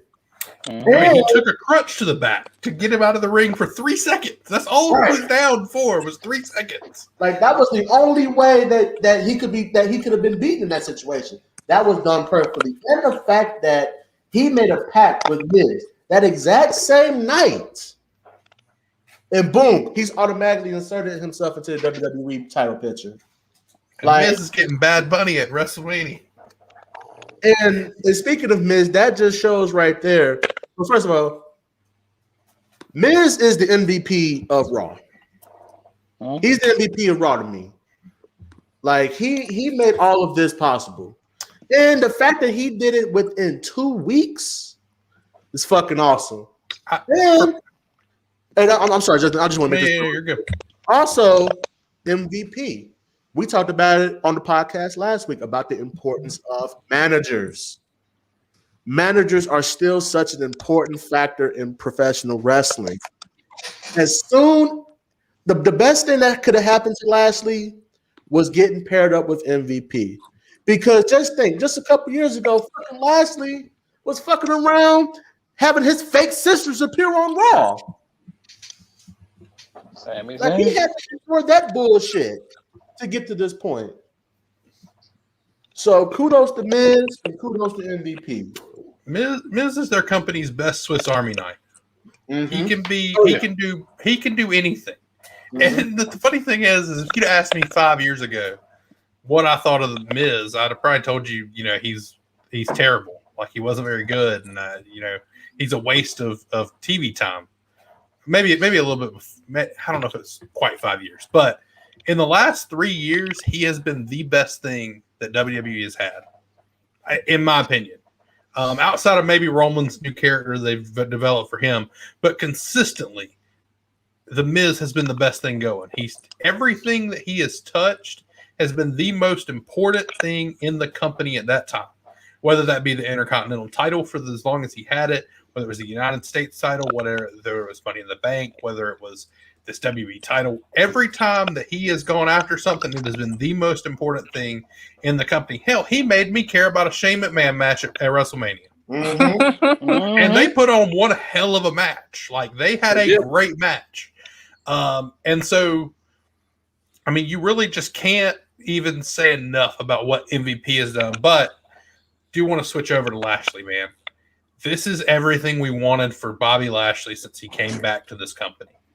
We knew he could be this. They held him back for so long.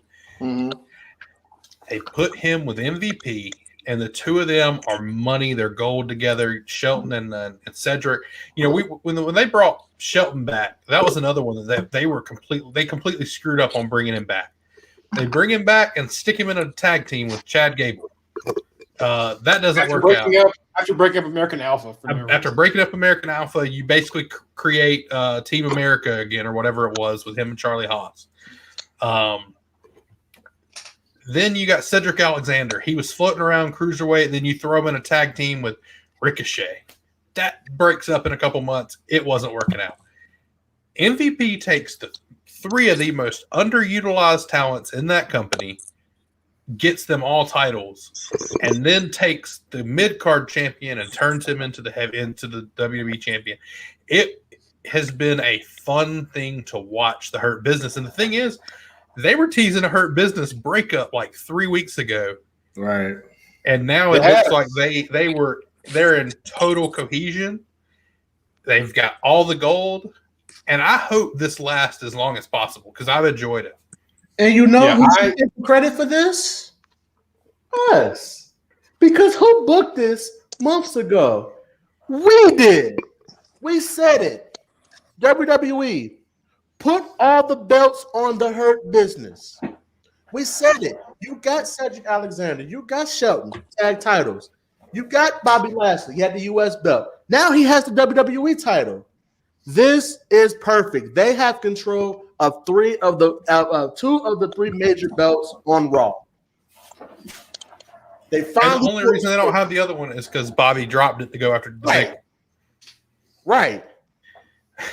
And like they could easily add someone else in the Hurt Business to get that belt if they wanted to. If they really wanted to go after that belt, they can get someone else. They can recruit. They can recruit fucking Ricochet. He ain't doing. That's what I was about to say. The way that Ricochet when we watched the Fatal 4-Way a couple weeks ago, and on the pre-show, I told y'all then, bro. Ricochet looks like he's just kicking the shit out of people right now. He's turned into a mean motherfucker all of a sudden. And with that mean streak, if you throw him in the Hurt Business, get him at the U.S. title. Like, it could be a really fun group, and let them just carry those titles for a little while. And mind you, MVP was trying to recruit him months ago. Yeah, you can always circle back. And the thing is, it's such an easy group to book. It's so simple. It's just these guys are the best of what they do. And what they do is beat the shit out of people. That's all they do, and they do it well. And they got someone there to talk shit for them, and that is it. Right. And it's perfect. And we don't have to see MVP wrestle very often, which is He's hurt now, thankfully. Yeah. I wasn't going to say thankfully, but yeah. He popped his whole ass knee out walking. But yeah, I mean, but he can talk. And he does a really good job. And I've seen them transition to having Lashley talk just a little bit more the last couple of weeks when we were moving into him being the WWE champ, which is fine. Okay. I mean, which is kind of what they've done with. I mean, Roman does it a lot better, but like that's what Roman and Paul are doing. Well, Lashley, he isn't god awful terrible. He's okay. He can get across the point he wants to get across. But MVP is just so much better at doing it for him. Why not? Why not have him do it? It kind of fits the whole look, they're here to kick ass. I'm here to talk shit. Yep. And it works. I mean, that's why it's so easy to book is because you've got a guy that can talk shit for you. You got three guys that just want to go out and kick ass. Throw in Ricochet, who clearly just wants to kick ass now. And it could be fun group. Also, you know what? Ever since turning heel, Cedric Alexander has gotten a better character. Like him being like a little arrogant pissant is great. Great TV. It shows that he can get some charisma and do something. Like it's there. You have to dig it. That's to like build it up, but it is there.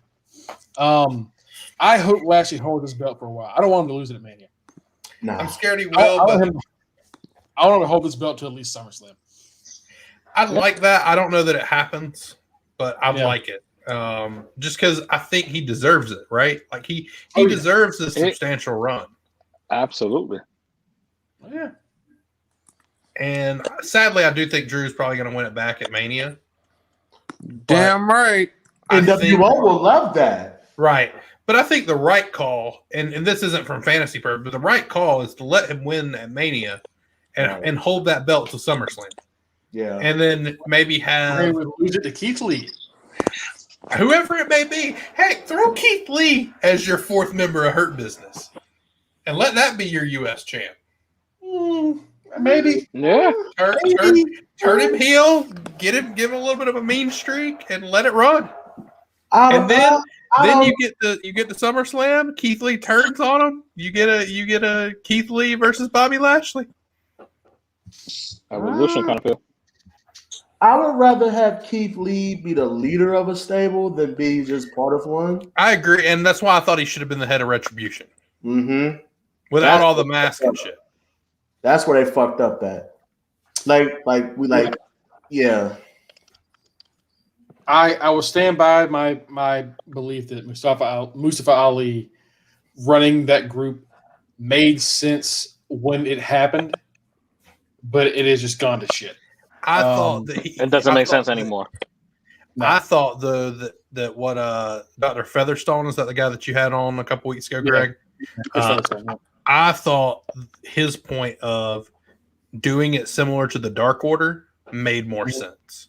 Where Mustafa leads them to a point, and he says the chosen one's coming. Our leader is almost here. And you build that for a few months, and then you have a great whoever it is come up and let that be your leader. And it has to be a bigger name. Dear God. By the way, you can catch Dr. Chris Featherstone on Sportskeeda every Monday and Tuesday night. Monday, he does a show going over Raw with Vince Russo. And Tuesday, he gets to interview special Legends of the Past. I think this past week, he had Ahmed Johnson as his guest. So he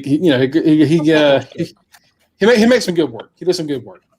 But yeah, not much else really important happened on Raw, but we got to see that story play out throughout the whole night, which was good. When they first had the match and Miz hightailed it out of the ring. That was funny. That was great. That was so great. It was so great. And people were like legit pissed off. Like, how can we waste our time for this? Dude, you knew this was not going to be the first match of the fucking night. Come on. You know this was going to be drawn out. You know this wasn't going to go into the match. No, just have fun with it. Just fucking enjoy yourself. I hate that we have to be so fucking serious, especially when it comes to WWE. I know that WWE's booking isn't always great, especially Raw. But when something's fun, just let it be fun. Just try to fucking. That's what Miz should be, is the chicken shit heel who tries to do story they've told you for since he won the title was he's trying to get out of the agreement with Bobby Lashley. If he walked out to the ring at 8:00 and said, "All right, let Bobby beat the shit out of me," it wouldn't fit. That's just not the story they were telling. Right. And there was watch the rest of the show. And then there was a complaint about I can't believe Bobby won the title in 3 minutes. You wanted Bobby to have to fight Miz in a competitive match? No. 3 minutes might have been too long. No, absolutely not. Dude, they did that as best as they could. I think they did as best as they could. Miz should get no offense in that match. It should be Bobby toying with him for a little while and throwing him around the ring. That's just what happened. Yeah. They did it perfect. We shit on WWE's booking all the time. They booked this perfectly. I don't think there was a single step of the way that they could have booked it any better. That's my personal opinion. I agree. So that was Raw. Just for that alone, great show. That's really all I cared about. Impact happened, and we got a new number one contender for the X Division Championship. It is Ace Austin. Ace Austin beat Black Taurus and Chris Bay in a hell of a triple threat. to open the night. The motherfucker's made it. He's heading to TJP, and I'm pretty sure he's going to win it. But that's going to be a great match. Also, the main event was Jordan Grace versus Kira Hogan versus Deonna Purrazzo, another great triple threat. And it looks like Violent by Design maybe growing the stable a bit. We'll see. Then we get to AEW and NXT. AEW had a really, really fun opening match. It was I had low expectations, but Shaq and what's her name? Jade Cargill. Oh, yeah. Versus Cody and Red Velvet. Yeah. I'll be honest, guys. Shaq did pretty well. He didn't do much, but he did enough. Better than I thought he would. Also, that little tribute to Brody he did with the fucking power bomb, that was great. Yeah. That was class. I like that. That was good. Well, Shaq didn't think Shaq's been doing this for 30 years. Like he knows what to do in these situations. So I had no doubt in Shaq. I guess Shaq actually is a fan. I didn't know that Shaq was I thought Shaq was just doing it for like a paycheck. I guess maybe he actually is a fan. Yeah. Does he? Shaq. Well, and then you got to think the TNT relationship you got there with the basketball and stuff. Mm-hmm. Like he's on that channel anyway. So I mean, it makes sense to have a little bit of a crossover, promote a little bit of both sides. And look, again, I don't mind. I know Tito is a little different than this on me. I don't mind celebrities when they respect the business, come in, do a little one-off, promote a little bit on both sides, build some stars up, and move on. I don't mind that. That's what you did too. That's business. That's business, you know. I mean, taking advantage of their celebrity and status is not the worst thing that you can do as a wrestling company. And AEW's done a pretty good job with the ones they brought in and let them do a little bit along. So I thought it was a good move. And like with Shaq overpowering Cody Rhodes, it makes so much sense. It's where you can suspend your disbelief because you're like, of course. It doesn't matter how good of a wrestler Cody is. It's fucking Shaq. Right. He's huge. He's a fucking top star athlete. There is of course he's going to whoop his ass. And we'll get Shaq versus Big Show. I mean, we know that's coming. We probably will, but whatever. That's coming. Fuck it. Who cares? Let's let them have that final showdown finally, and just I guarantee you that's why he signed with them. I guarantee you they're like, hey, we'll let you wrestle Shaq. Deal, Shaq took that table spot, and that was a great. He did that. That table spot was perfect. Yeah, it was good. The Cody's leap over the ropes, and they floated down through the. That was nice. It was nice. It worked out. And Jade, I think Jade did okay. She's still a little green, but she'll get there. She has the look. All she's got to do is be okay in the ring. Yeah, that's all she has to do. She just has to be okay in the ring. Yeah, she's got star quality everywhere else. Yeah. That was a big time spot for her and Red Velvet, especially for Red Velvet because Red Velvet. She wasn't even supposed to be in there, and because Cody shot the club up, she didn't have to be in there. Yeah. She got a chance to prove herself. Great shit. Overall, it was a really fun opener. Then the women's tournament final happened. We set our piece on that. Really big mistake. Yeah. And the Bucks and the Good Brothers teamed up to beat up the Inner Circle. Really, all that mattered was the women's tournament and then Shaq and Cody. I don't think anything else was really that important. Right. So, what did you think of AEW this week overall? It was a shitty go-home show, but overall, it was probably C+. It was a decent show. If it wasn't a go-home show, it probably would have been a decent show overall. All right. Okay. Anyway, the Four Horsemen, the new version of the Four Horsemen showed up. Now that's with Sean's speech, but FTR and Tully came out with a classic fucking NWA titles. That was the moment of the night. That was the match of the night for me because I was gonna say Tully Russell. Honestly, man, FTR and Jurassic Express are phenomenal. Like they're great together. They're wonderful together. There was the spot when Luchasaurus gets behind FTR and does the German on him or whatever. He takes both, and that was just, and then he gets up and he's like looking over at Tully like, "You want some of this, old man?" Like it was great. Like I want to see Jurassic Express push so bad because I think they can be great, except for Marco Stunt. He's like I'm about to say, like, can we get Marco away from them? And they'll be fine. But those two, they both have TNT, maybe AEW World Title.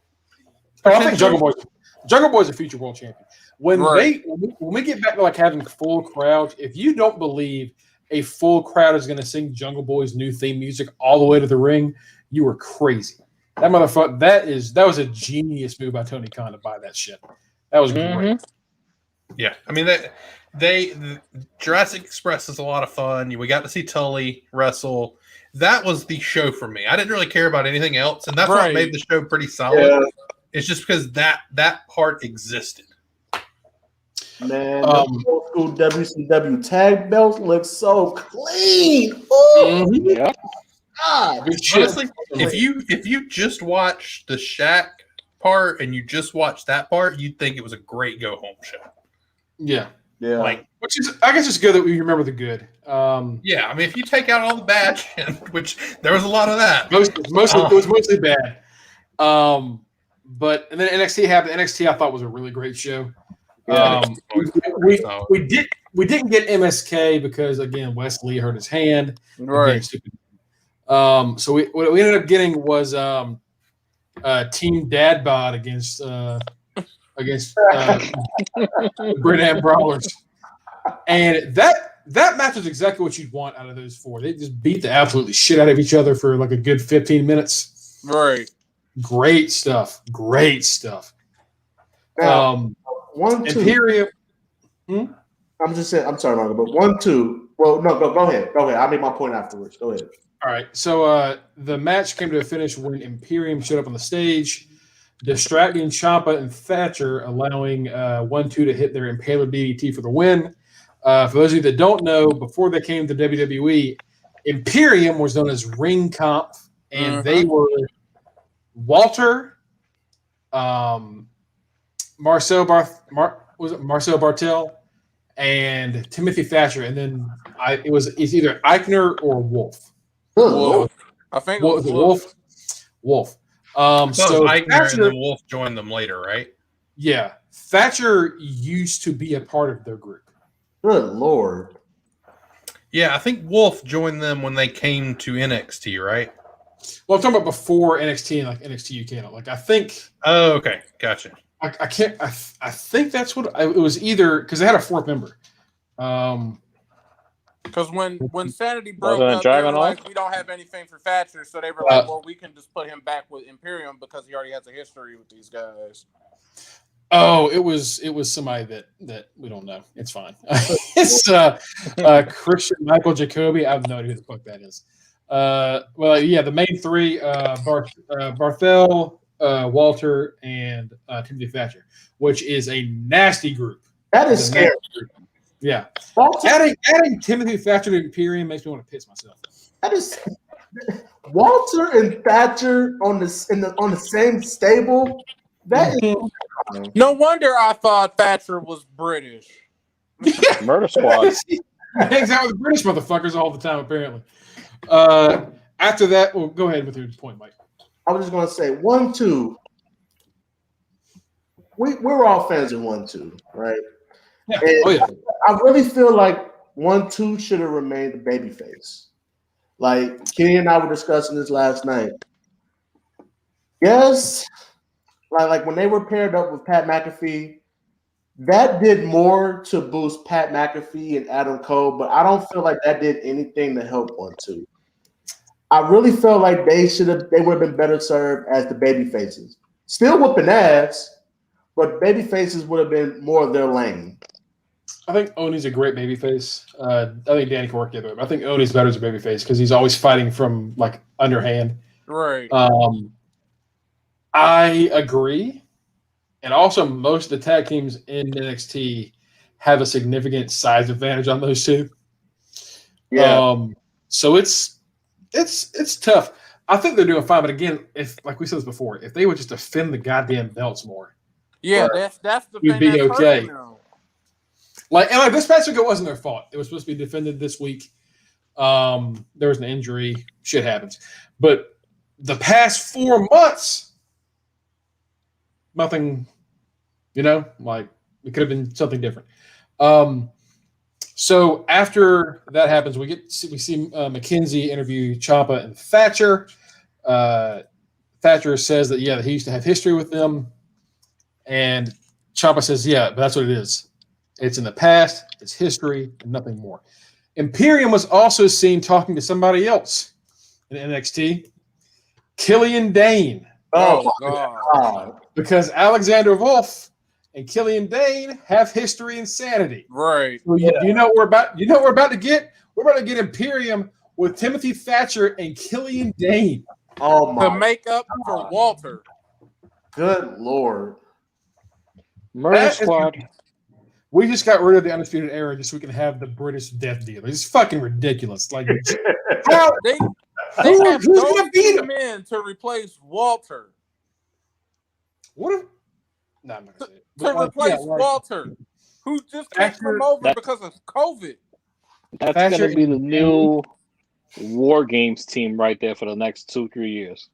Yeah, you're right. You're definitely right. Thatcher, Dane, Wolf, Eichner, and Barthel.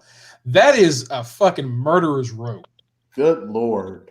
And then if Walter ever, Jesus Christ, God forbid the day Walter decides to migrate if Walter ever comes over, 6 of the biggest, baddest motherfuckers in the company working together. Jesus Christ. Woo! Somebody gonna die. I wonder if Walter comes over though, and then you get a feud where they break up and choose sides, and you get 3 on 3. You could, and you know what? That'd be fine. I'd be okay with that. You choose the leader of whichever side and go from there. I would have leader of one side. Yeah, I would have it be Dane, Thatcher, and Wolf against the rest of Imperium. Yeah, that's what I was thinking. That's how I'd split it. I can't wait. I don't know when it's gonna happen, but I can't fucking wait, dude. It's really exciting. It's really exciting just to think about what's gonna happen now that there's that hole in NXT. Yeah, Your new dominant group. It's not going to be Undisputed Era. It's not going to be the Kings of Wrestling or the Kings of NXT. Sorry, whatever. It's going to be Imperium 2.0. Good Lord, death. And it's going to be great. We got the women's tag title match. Fuckery. We're really talking about this is because Shayna and Nia on Raw have been booked like complete shit. On Raw, Charlotte beat both of their asses 2-on-1. Right. And made her tap out. When have we ever seen Shayna just tap out? Yeah, Shayna doesn't tap. Shayna should never tap. Shayna tap? Nope. Yeah. No. She hit bow to the queen or natural selection. Natural selection. She shouldn't be getting pinned like that. Shayna should be at the top of the division. But anyway, when they came to NXT, they actually worked really well together as like a tag team. Nia pulled out a new move that I fucking love. She did the stretch muffler, the Brock lock, and then swung Dakota Kai's face into the turnbuckle while she was doing it. Oh, God. It was beautiful. It was great. And that's the most I'm wanting to see from Nia. Yeah, that's what we need to see from her. We don't need to see her to pull out a version of the Black Hole Slam and call it My Hole Slam. I don't want to hear everyone talking about Nia Jax. My whole fucking another 5 months. Nia should be this like dominant beast of a woman. So should Shayna. But that's just not what we're gonna get because Rob loves to fucking waste talent. At the end of the match, Raquel Gonzalez knocked out Jax and the ref accidentally. Raquel tagged into Dakota. So she was the legal woman. Adam Pearce brings out a ref. Shayna chokes out the illegal Dakota Kai to retain the belts. So, what are we getting out of this? Is this another NXT Raw feud? Is this after that? Supposedly, Regal said that he's going to make an announcement that is going to change the landscape of NXT as we know. Here's what not the Tuesdays. I'm thinking tag titles. I'm thinking they're going to bring NXT tag titles also, which I really don't want to see. I don't want. Look, your women's tag division is already piss poor. Yeah, when it's just Raw and SmackDown, you have a legit women's tag team division in NXT. Why not take advantage of it? Why are you just going to limit it to Tuesday nights? Also, someone on wrestling Twitter said they brought up this fact that he made the announcement in front of the Evolution poster. So someone said, well, maybe they're going to have a women's branded NXT special because, they've had these little special TV shows lately. Yeah. We could have an NXT branded, women's branded show, Evolution. Because everybody has been saying they want Evolution 2. Well, maybe you don't get it as a pay-per-view, but you can make it an NXT version. NXT Evolution. We already had an NXT rematch. We already have like an NXT R Evolution. So it was like NXT Evolution 2. Right. So it's like either because I feel like either we're going to get tag titles, which like Mongo said, which that would be just flat out stupid. We barely have teams to handle one set of tag titles. We don't need a second set of tag titles. I feel like we're going to get some type of. I hope it's a rematch. They need a rematch. I feel like they're going to get thrown into a WrestleMania match. Along with Lana and Naomi. Lana and Naomi still have a tag title match that is owed to them. Side note for fantasy, we benched them. Both teams did. And we were like, nope, don't want no parts of them. Now, it's even more fuckery. Because don't make me hate Naomi, man. Don't make me hate Naomi. We don't know what can happen with these tag titles. That's the worst thing. That is the one title in WWE where it could go on anyone, and it doesn't have to make fucking sense. They just make title changes just for the sake of title changes. I mean, we got Charlotte and Asuka as tag champions, and the idea is like, okay, they win the belts, but then after they like have problems with each other, a little internal conflict, they lose the belts, immediate challenge for Mania. Nope. They didn't do that. They lost the belts. They're still friends, and then all of a sudden, Charles like, I want to fight Asuka at Mania, and it's just that division is booked. That's so fucking. The women's tag division is just all topsy turvy. Nothing makes sense. Down is up is down. There's no reason Lana and Naomi should be friends at all, but they are. Let's see. Let's see. Awesome Theory was taking a therapy by the way, which is really fucking funny. Let's see. Cameron Grimes faced the colossal Bronson Reed and got a little help from LA Knight. Lame ass Knight, baby. Whoa.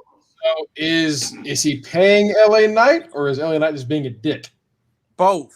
Right, yeah, combination both. All right. Let's see. The final match of the night was Finn Balor versus Roderick Strong. Oh yeah, it's Finn time. And the problem is, so going to the Undisputed Era when they're still together, Roderick Strong was the one that was considered like, okay, this guy's very bland as a babyface. He's pretty generic. He's great in the ring, but he doesn't have a lot of personality. When he was with the Undisputed Era, that was different. He was able to kind of like turn on the switch. But now that he's by himself again, it's back to the same old Roddy. Did he come out to his old brand? Roddy. He didn't come out to the like rip of fucking what was it called? Something heartache in the heartache. Mm-hmm. It's something different. It's something even more generic. Because I saw he had on his old gear, I was like, oh god, he's back to being garbage again. It's a new song. It's still pretty. It's like generic ass butt rock, and it's it's whatever. The match was good, but like I'm worried about Roddy going forward. He's gonna be lost. He's gonna be lost in the shuffle. Mm-hmm. Kyle's gonna be fine. Bobby could be like a mid card champion, be okay. I think. Roddy, I don't know. He needs to talk for him. Yeah. Like he joins the Matty Stone brand. Oh, you know what? I wouldn't hate it. Give him some Bivens. I wouldn't hate it. Join the Bivens brand. Oh, fucking Bivens just like Bivens gets Roddy and just goes fucking 5 minutes. Roderick is like he's our modern day Lance Storm. Oh God. He's gonna come out with that crazy theme like Lance. Oh, the fucking the ladies' man Lance Throw Storm. your hands up in the air. Yeah. Oh my God.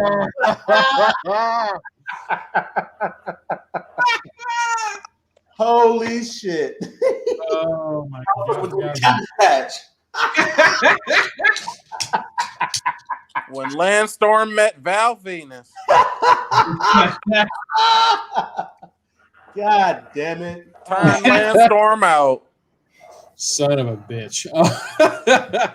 All right. So Balor beat Strong coup de grace 1916. It was a really great match, but again, Roddy lost. Then Balor's seen at the top of the ramp. Or not Balor. Adam Cole was at the top of the ramp. We're getting Adam Cole versus Finn Balor next week. We're also getting Io Shirai versus Toni Storm. Little mini pay-per-view.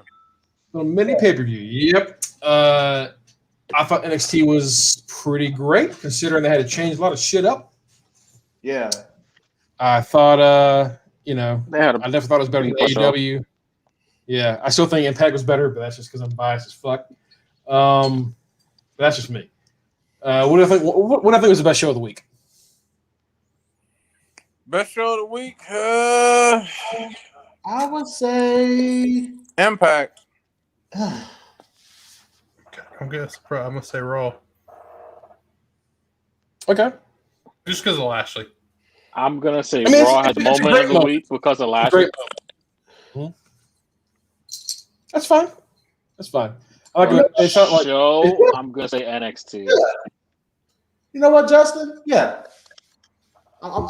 And we got great storytelling for the 3 hours of Raw with Miz. I mean, yeah. I don't remember a ton from Raw, but like I remember that and it was good. So I remember that, and I remember that long ass match from Priest and Elias. It wasn't a bad match. I actually enjoyed that match. We also had that. A lot of y'all did, and I'm just like, this match is going way long. We know. Yeah, I didn't know why Elias got that much offense on Damian Priest. There was a point where I was like, is he gonna lose to Elias? That's what was pissing me off about that match. I'm like, Priest has been getting squash matches, and then when Kenny said, "Well, now they're doing this to have more TV time," I'm like, it's Elias. Murder him.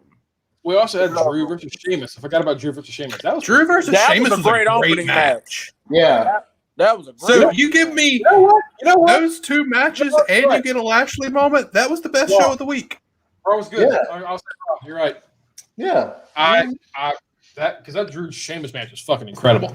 I didn't really care about Hurt Business Braun and Adam Pearce. Didn't really care about the Nia Jax Naomi. Didn't care about Charlotte Baszler. Didn't care about Retribution and Riddle. Mustafa beating Riddle wasn't. I mean, that didn't matter. Except they're dragging out Retribution's breakup. But I mean, other than that, I mean, just get it over with, please. I mean, you just let Mustafa. That's the other thing. Like you let Mustafa beat Riddle after he's just won his United States Championship. Well, you know what that means. He's winning. Riddle versus Mustafa at Fastlane. I'll be honest with you. I really, if they had booked it right, I would have loved to see Mustafa holding the belt against Kofi at Mania, but they didn't do it right. Well, that was another thing. That whole crap on Monday confused the hell out of me. I'll say, okay, why is Riddle and Mustafa Ali feuding all of a sudden when you didn't even fucking end Retribution and Mustafa Ali versus New Day. Well, they just cut it off. They're just like cold turkey. Nothing. Like, that's it. It's the creative team dropping the ball again. And then have we really gotten to Braun Strowman having to feud with Adam Pearce and McMahon? Like, that's just dumb. He's got a feud with Shane McMahon. Has Braun fallen that far? Like that this is the best you have for him? I mean, dear God. I don't know, man. I'd rather that far. I think they've just gave up on him. I think they should have roped him into the Bray. I think they should have roped him into the Fiend and have him and Randy face off at Fastlane. I mean, just something to give him something, and then you get Fiend and Randy at Mania. But 2 years ago, he was one of the most over wrestlers on the planet. We all loved him. Yeah, and it's sad to see what happened to him. All right, let's get to the predictions. AEW Revolution is this Sunday. Oh, God. We have 1, 2, 3, 4, 5, 6, 7, 8 matches, and then 2 bonus questions. Oh yeah! Time to defend my championship. Let me pour one more glass of wine before we do this shit. So just like last time, bonus questions only are going to count towards tiebreakers. So if we need to worry about that, there it is. So the first question for the bonus is: who is Big Show talking about? Kurt Angle. I'm gonna say Kurt too. Oh, is it on me? Shit, I don't know. CM Punk. CM Punk. Him or Batista? I don't know. One of those two. I'll go Punk. Batista. I'm just gonna write in that Justin's gonna change this one before the show. There's no way you're keeping CM Punk. Because people started speculating Kurt Angle before I even I had already. Yeah, just throw me down for Kurt. I Kurt. started seeing people agree with my speculation. I'm thinking it's Kurt Angle because Big Show said it's true too many damn times in his statement. He did. Throw me down for Kurt. Yeah, fuck it, Kurt. Kurt has his podcast, by the way, that with Conrad Thompson. Conrad Thompson in AEW. Yeah, he was. Yep, it's gotta be Kurt. Who else has a podcast with Conrad? Tony Schiavone. Who is the mystery competitor in the ladder match? Ethan Page. Ethan Page, but I'm so expecting Ryback because I've just been saying Ryback. I swear to God, if it's Ryback, I'm sending you some really fucked up stuff in the mail. I'm guessing Ethan Page, but I'm so expecting someone like Ryback to pop up. Don't speak that shit into existence. That's not cool, man. It's Mr. Kennedy. Oh my God. Mr. Anderson. Oh Lord. What's up, assholes? My assholes. Everyone loves an asshole. Well, it's bad enough that people are really speculating that the other question that is Christian. He's signed with fucking WWE. Actually, they said he's not signed with WWE. He's not signed? He is not signed. It's Christian because he's not signed. So that means we would see not Christian, but Christian Cage. Oh my fucking God. Christian Cage. Guys, I'll take to hear his name again. I love Brock Lesnar. Oh, if Brock Lesnar shows up, we are counting AEW for points instantly. You have to. Brock shows up. If they have managed to pull that off, I'm gonna be like, yo, that ends everything. AEW wins the wrestling war. I'm cheating instantly. Like, yo, I'm be shady then. AEW counts for points. Dude, the last pay-per-view before next Tuesday, so like, hey, we got Brock. that'd be a swift kick in the nads. Oh my god! That come in when ladder match. He gonna kick Kenny Omega in the nuts when the AEW title. I'm counting all those for points. I'm like, whoop, NWO won. I've also heard Ibushi is one that they've thrown around. Nah. I don't know why a world champion would go in the mid card ladder match. Yeah. Maybe I don't know. So seriously, Ethan Page. Anybody not going Ethan Page? Yeah, Ethan Page. Yeah. Apparently, Cody's teased Pat McAfee. Oh no, Cody is drunk. Yeah, he's snorting dope. All right, so we're going to start with the actual matches. Riho and Thunder Rosa versus Baker and Rebel. Anyone, I know no one cares, but is anyone not going Britt Baker in this? I'm going Thunder. God, Is everyone going Thunder Rosa? Of course, Tito, of course. I mean, she lost, so she kind of needs to win. Yeah, I'll go Thunder Rosa as well. Is everyone going to go TNR? Go a little TNR. God damn it.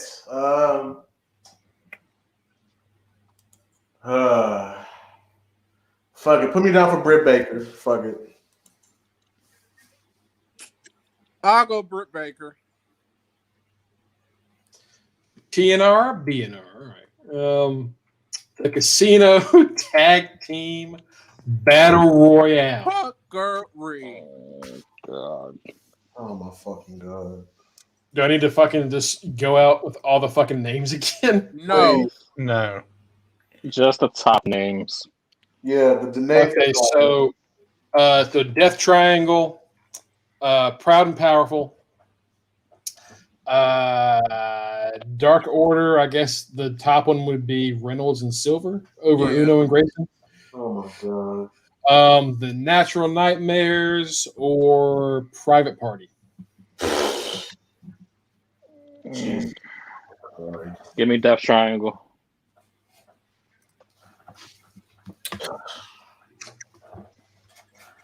All right, Justin. I'm gonna go Santana Ortiz. All right, Mike.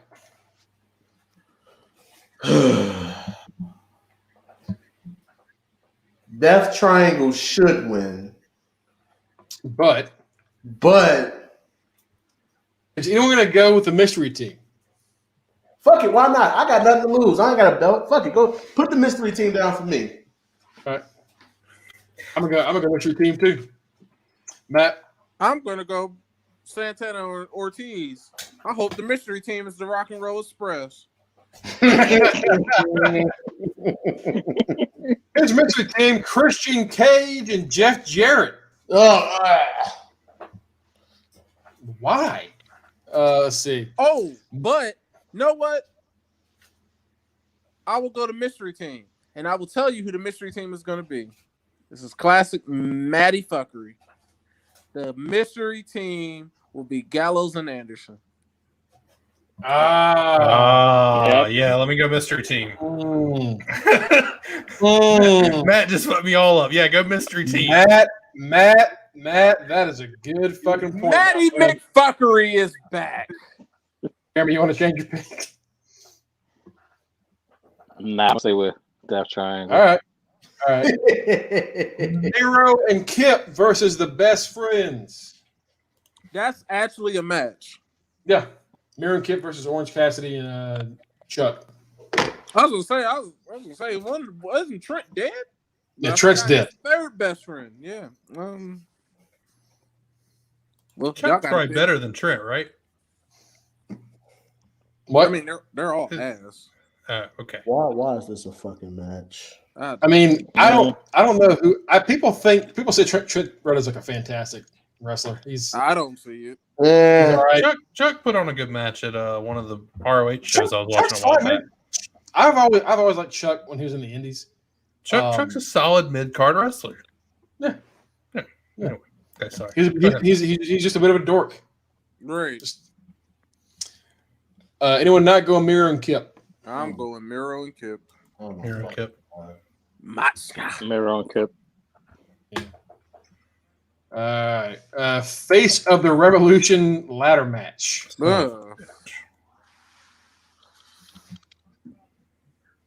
Anyone going the mystery competitor?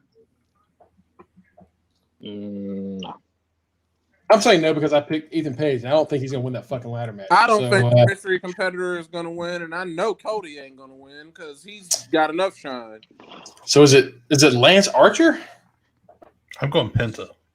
Penta, or it could be Max Caster. Lance Archer. Let's see what this guy looks like. Who the fuck is this? Oh my god! He wrestled the other night. He's terrible. Oh, is he one of the guys in that raps? The rap group. He's one of the Acclaim guys. They're one of the God. Yeah. Why is he in this match? Because they just needed a warm body. No, fuck that. They had Ray Phoenix. I'm going Scorpio. Fuck it. I don't care. No, no, I'm not going Scorpio because Matt, God damn it. Hold on. Jeremy, who are you going?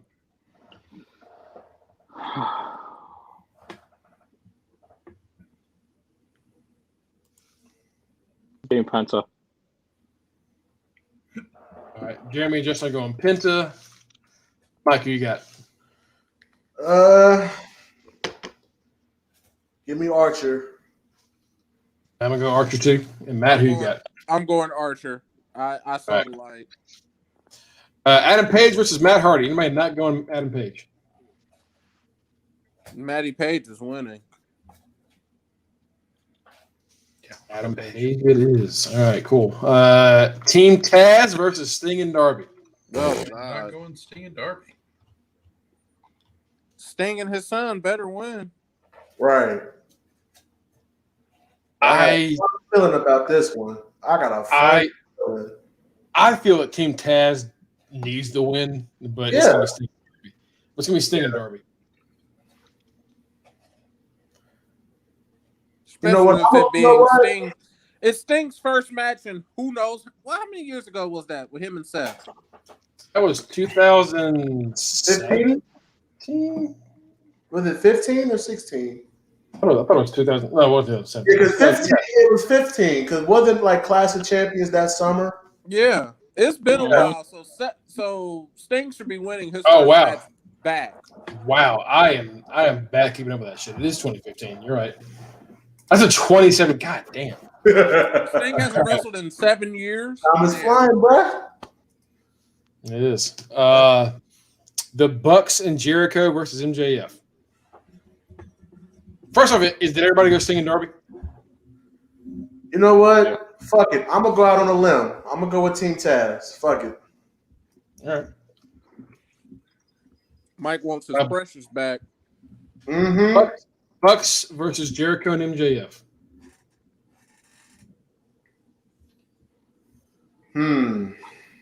There's the thing. Matt talked most of us into going with the Good Brothers. So I feel like the obvious answer is the Bucks. Yeah, because Bucks. Yeah, because Kenny and I mentioned this last night. How Kenny wants all the belts to be with the Super Elite.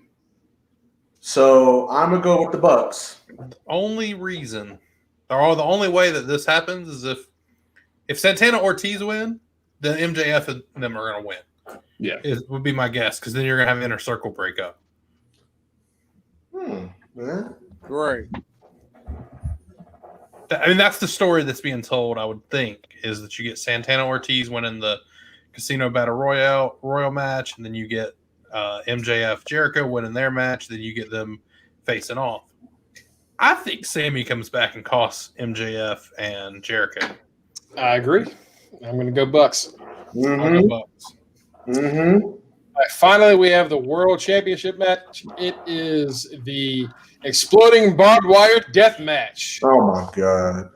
Anyone not going Kenny Omega? Cool. All right. Good job. Mox has to go home and go be a soon-to-be daddy. Yeah, Monk's about to be a pappy. So he about to get wrote off. Hey, So that ladder match, Greg, put me down for the mystery person.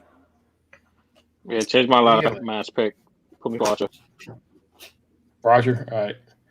Jeremy's going Archer, and Justin's going to go for the mystery person. Okay. So for right now, only 4 matches count for us. God damn. Yes. 4 of 9. God damn. I'm going to Kenny's gonna mess all this up, isn't he? Absolutely. Yep. Mm-hmm. Here's the thing. Go. He gets to give his shit late and fuck with every single match. So Go ahead can't and wait for that. Go right ahead and tie. Even the fucking bonuses, we picked the same fucking people. So those don't even fucking count for anything. We're just gonna tie regardless. And I retain.